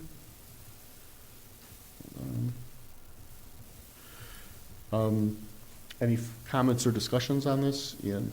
Yeah, I'm, personally, I know it's supported and we're bringing it out in the right fashion here. I just think, in my mind, with where our tax rates are, this is something that's, we don't need to do, so I'm just gonna vote not to support it. But not saying, I think we're doing it the right way here by calling it out as an article and a raise and appropriate, but if we don't vote for it, it doesn't impact our tax rate. Okay. Is this something you'd consider in October at fall town meeting, when we have final numbers from the state and final budget numbers, the contracts settled? Potentially. Not gonna work. Okay, Never say never. okay. Shelby? And I know it's not a whole lot, but it's just, No, understood. and you'll hear it But the, for other but the questions. way we're talking about it, though, is it's not going to affect the tax rate. It will. It's a This raise will, and this is a appropriate. raise and appropriate. This one will affect the tax rate, because we left it a raise and appropriate because it is a operating budget item, is how it's been in the past. We called it out, pulled it out of the budget to have the town vote for it. Also, we initially pulled it out because of COVID, so it was one of our reductions. And then instead of putting it back in, we wanted the town to decide. Instead of burying it in the, Okay. Any other discussions or thoughts? Yeah, so can I just share some thoughts? So, I appreciate what you're saying. I've struggled with this one as well. My concern with removing it is, I think it could be perceived as sort of a nice to have, but the options for folks who have hazardous waste material, if this is not available, which is a free, effectively a free when you go, we're paying for it as taxpayers as it's presented. But the option is to go to a great facility, which I've used in Sutton before. But it's not inexpensive, and it requires a car, and you've got to get there, and, it's a bit of a trek. And so my concern is about equity, across our community for folks that wouldn't have that ability. And Christy, could you refresh our memory of what the average tax impact is on this article? $4. And I worry about maybe this is too pie in the sky, but I worry about the alternatives for folks that say, well, I should have a way to throw it out. I can't pay to throw it out, so I'm just gonna throw it out elsewhere, as opposed to having a $4 increase. So for that reason, I'll be supporting this. Okay, thank you. Any other comments? Okay, I'll call the vote. Shelby? Marshall, yes. Patrick? Welch, no. Ian? Johnson, no. Sean? Keo, yes. Edinburgh, yes. So our vote of support will reflect a 3-2 vote with 5 being present. Okay, Article 23. Ian, you asked this to be called out as a separate vote. Yes. Yeah, for me, it's a similar type thing. I know, and they worked really hard on this, and just, I think it's a tough one to put additional, basically taxes on the taxpayers when we have the numbers that they're gonna be impacted this year. So the tax impact wouldn't be felt, right, correct me if I'm wrong, Christy, until 24 at the earliest. Right. That's my understanding. But that's But still there has to go to compounding on the ballot. next year over year. Right. So, doesn't matter if it's Say that 20 again, Patrick, I'm sorry? it's still compounding year over year. So you're gonna take FY '23 tax bill, and you're gonna have an FY '24 tax bill on top of that. That includes this. Oh, yes, yeah, sorry, I didn't understand your comment. But, well, there, And I believe it's a $51 The- increase, if the- I did my math right. the average, yes. The surcharge wouldn't take effect until fiscal year '24, Right. based on the tax, the dollars taxed that year. I'll throw it out there. I'm very supportive of it. I really appreciate all the work that this committee did to bring this forward, and it's really unfortunate that the town hasn't taken advantage of this in years past, because when you see what other communities have gained by it, it's pretty impressive.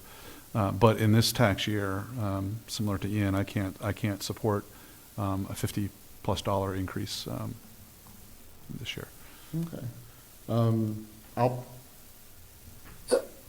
Yeah, yeah. Can I just be clear, though, that I fully respect your view on this, Patrick and Ian, that, but there's not an impact in this FY '23 tax sheet. Correct. correct. of this article. I just want to be, that we're clear about that. Yep. Understood. Sean? Yeah, for me, these are activities that Westborough is already engaging in, open space and affordable housing and things of that nature. And so by not passing the CPA, these are funds that we would use that we don't currently have access to. Like, in the long term, I feel as long as we are using this for things that we would go ahead and do anyway, it's actually a net savings to the community in the long run. So as long as we focus on that and use it for projects within that context, and that's why I am in favor of this article. And I'll add that if this article passes annual town meeting, it doesn't take effect. That it also requires a general election vote in November. It would be on the ballot. At which time we will have the final budget, we will have the actual tax levy, the actual tax rate. We'll know what, all the outstanding issues and uncertainties around state aid and school funding and things of that nature will have been resolved. And I think at that point, the community would have the opportunity to say, yes, we want this to start in fiscal year '24, or no, we don't. And we'd want to maybe reconsider it, at a later time as the law allows. And so it's difficult to say that, now's the right, it's definitely a difficult year to say now's the right time to add the surcharge. And, I can say I hope that fiscal year '24 is brighter. No guarantee it will be and will be better. In some respect, there's never a good time. But again, the fact that it's issues that are important to the town, that we, recreation, open space, affordable housing that we're committed to, that we've historically spent money on. And the fact that we're not seeing the percentage matching funds from the Commonwealth by not having it in place, I think, to Sean's point, is we're giving up a net savings to the community over time. And so it's tough. So my preference would be that we support the initiative at town meeting so that it can be decided at the ballot box in November. And at that point in time, we'll have a lot more information for the taxpayers on the impact of this. Okay. Shelby, anything else? In the interest of time, honestly, Alan brought up every point that I was going to make. So I'll just call them out very quickly. The match that we're not receiving, the fact that so many of the goals of the master plan align perfectly with the CPA, and the fact that I think it's important that this come before the voters to determine whether or not it's something that the voters want to go forward with. Keeping in mind that if it's voted down, it comes before town meeting. If it's voted down, it doesn't come back up for 5 years. Yeah, I would just say, first of all, I don't think our vote today changes it coming in front of the town, right? We've already decided to put it on the warrant. So. Right, but are we asking town meeting, are we suggesting and recommending by our show of support for town meeting that they pass it so that it does appear on the ballot in November? Right. And if it fails at town meeting, Shelby, your 5-year comment just now, if it fails at town meeting, then it can't be brought before us for 5 more years? Right. Correct. I thought that was a change. If we had adopted it and we wanted to change the percentage, it was only every It's 5 both. years. It's both. If it comes up, and I was going to look to Christie here to keep me honest, but if any change in it, so going from 0.5% to 1%, yes, any change to what is ultimately voted in cannot be changed for 5 years. But my understanding is that once it's presented, if it fails, then you have to wait another 5 years. Can we hold off on the vote or till the next meeting and get Sure. that answer? Okay, That could sure. change. I didn't know that Sorry, I don't Voted have no that at was my 5 fingertips. years. I didn't here, know sorry exactly, about you couldn't change your Right. rate for 5 years. That's news to me as well, so, Okay, yeah. so we'll put that on the agenda for, Vote for that. to vote for that along with Articles 37, 38 at the 3/8 meeting. Okay. Thanks, Shelby. Thank you. Okay, Article 35, the citizens petition for Indigenous Peoples' Day. Don't support it. I think it's, I mean, the arguments that were given that it doesn't change Columbus Day, well, true, it does change it for Westborough and says it will call it Indigenous Peoples' Day. I just think that,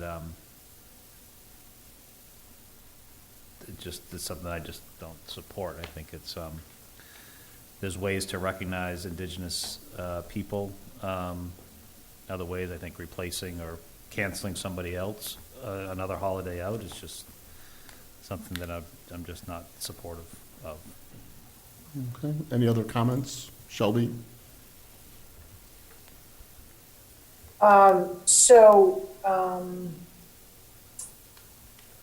Boy, if life is retrospective, right? If I could do this one over before it became a citizen's petition, I would.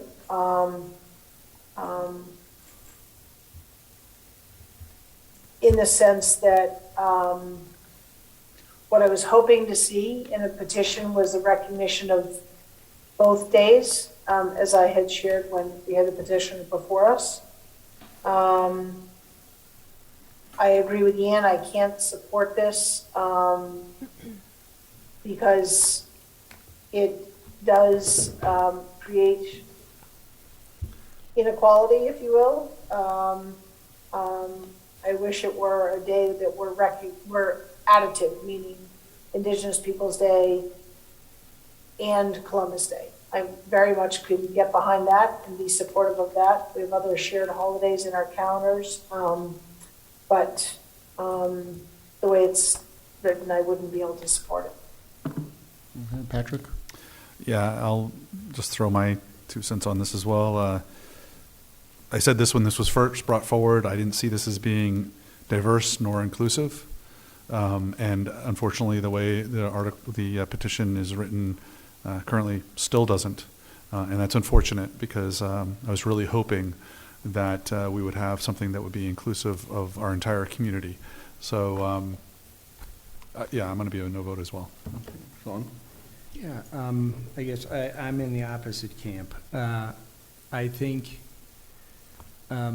you know, a lot of the early discussion was around Columbus and was the discussion, you know, sort of anti-Columbus. And I think by making it a separate vote just about Indigenous peoples, it's not really about what type of person Christopher Columbus was. That's not relevant.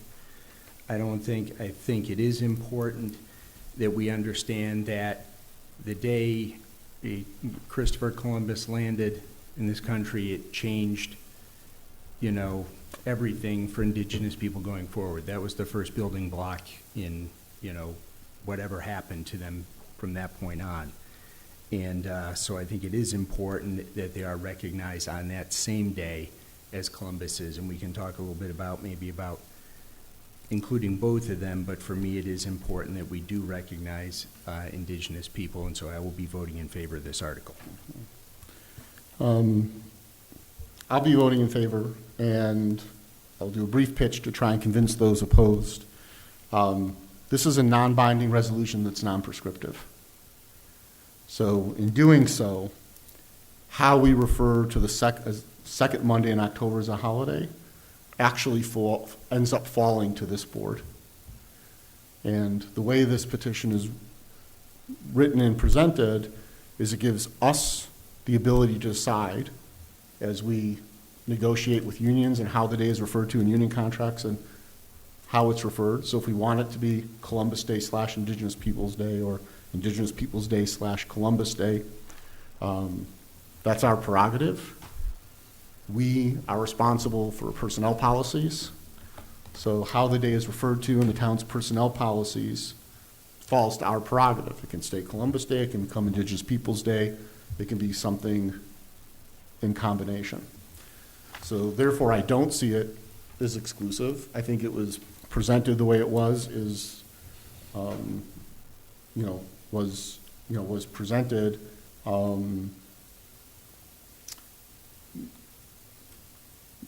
Specifically to say Columbus Day is there, it still exists. Let's also recognize Indigenous Peoples' Day. So Alan, if I So, may? oh, go ahead. Yes. Understand that it's non-binding, but the article, as we can all see, says that, if the town will vote from this day forward to recognize and refer to the second Monday in October as Indigenous Peoples' Day, or take any actions thereof. It does not say to recognize the second Monday as Indigenous Peoples' Day and Columbus Day. We already And so recognize it as Columbus Day, and it doesn't I'm say sorry? we stop. It's additive. Say it again? Pardon? I, Oh, crap. I, Oh, fuck, conflict of interest. I can't hear you guys. No. Just recuse now. I realize thank you, Christie, for flagging it.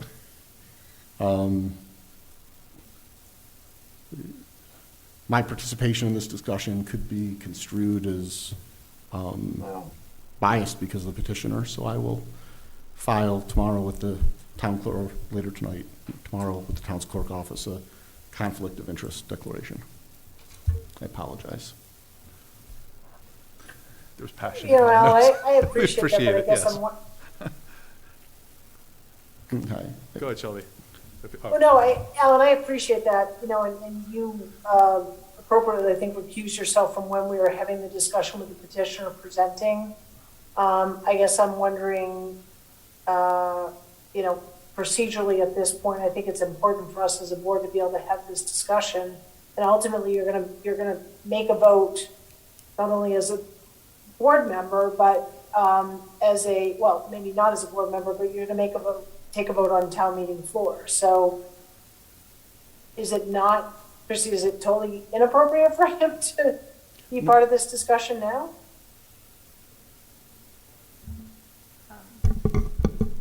I mean, I think it's better if Alan fills out the form. Okay. Well, okay, so I'll talk to Ian, who is presiding chair for part of this discussion then. Okay. No, I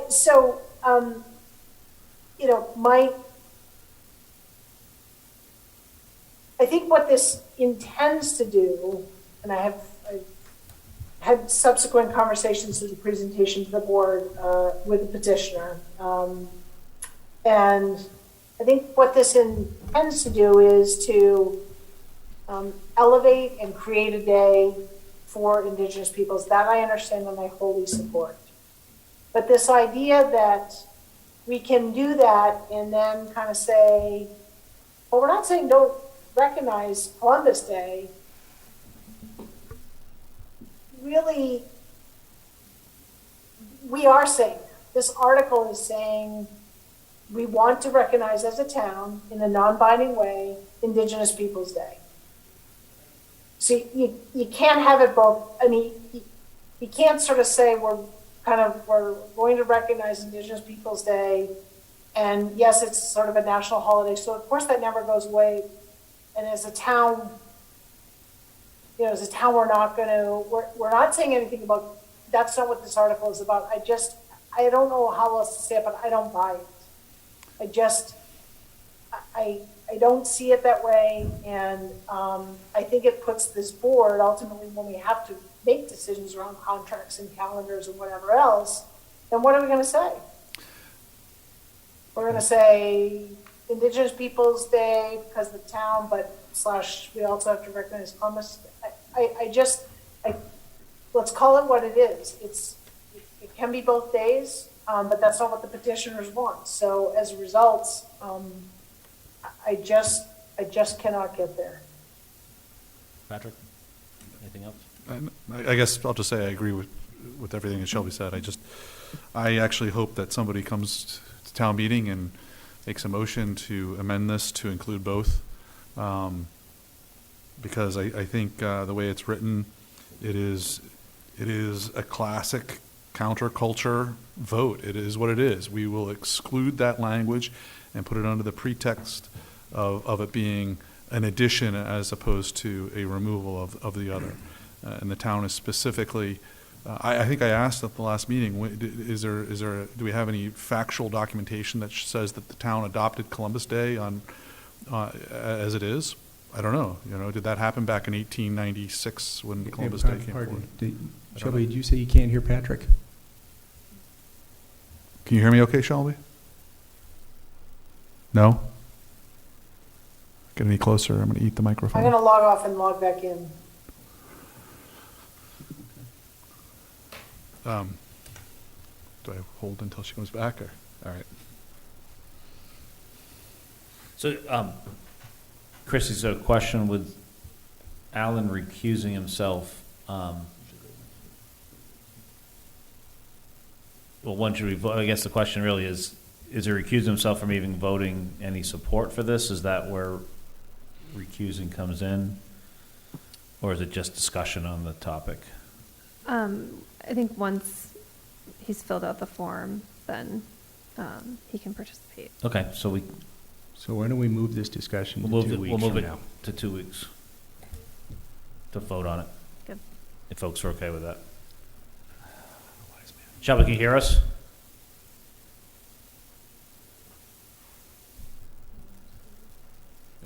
She's on hold to the Zoom. Okay. Good suggestion, Ian. Who's Alan's? Good Sorry. suggestion. We want to move to 36? Yeah. 10 and a half months without a procedural error. So close. So close. Time. Check that sound again? Can you hear us? No, it's really scratchy, I don't know why. Hopefully you hear, we're going to hold off voting on that one until the next meeting, so Alan has the chance to file paperwork. Back to Okay. you. So now Article 36.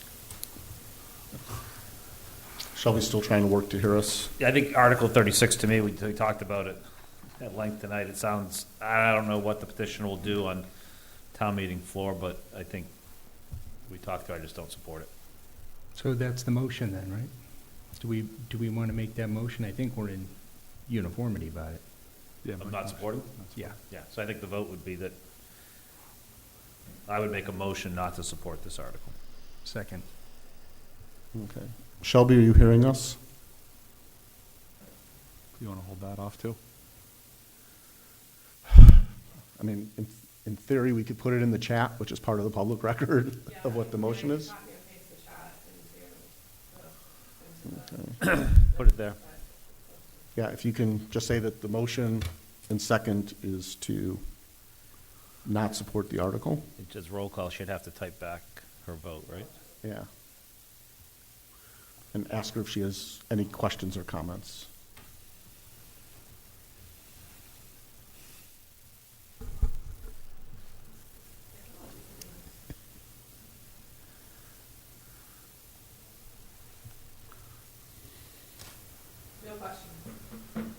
Okay, then roll call vote. I'll ask her to vote first.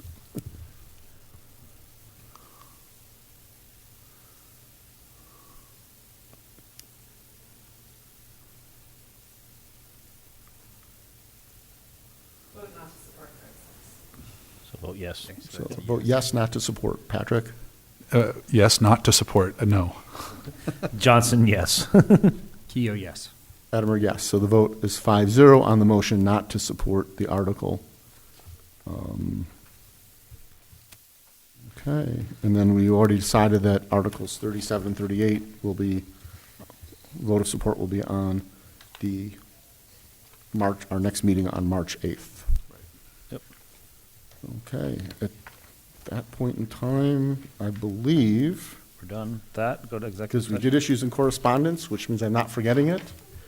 And so that I will Want me to make the motion? entertain the motion for executive session. I move to enter into an executive session of Mass General Law, Chapter 30A, Section 21A3, to discuss strategy with respect to collective bargaining with all town and school unions.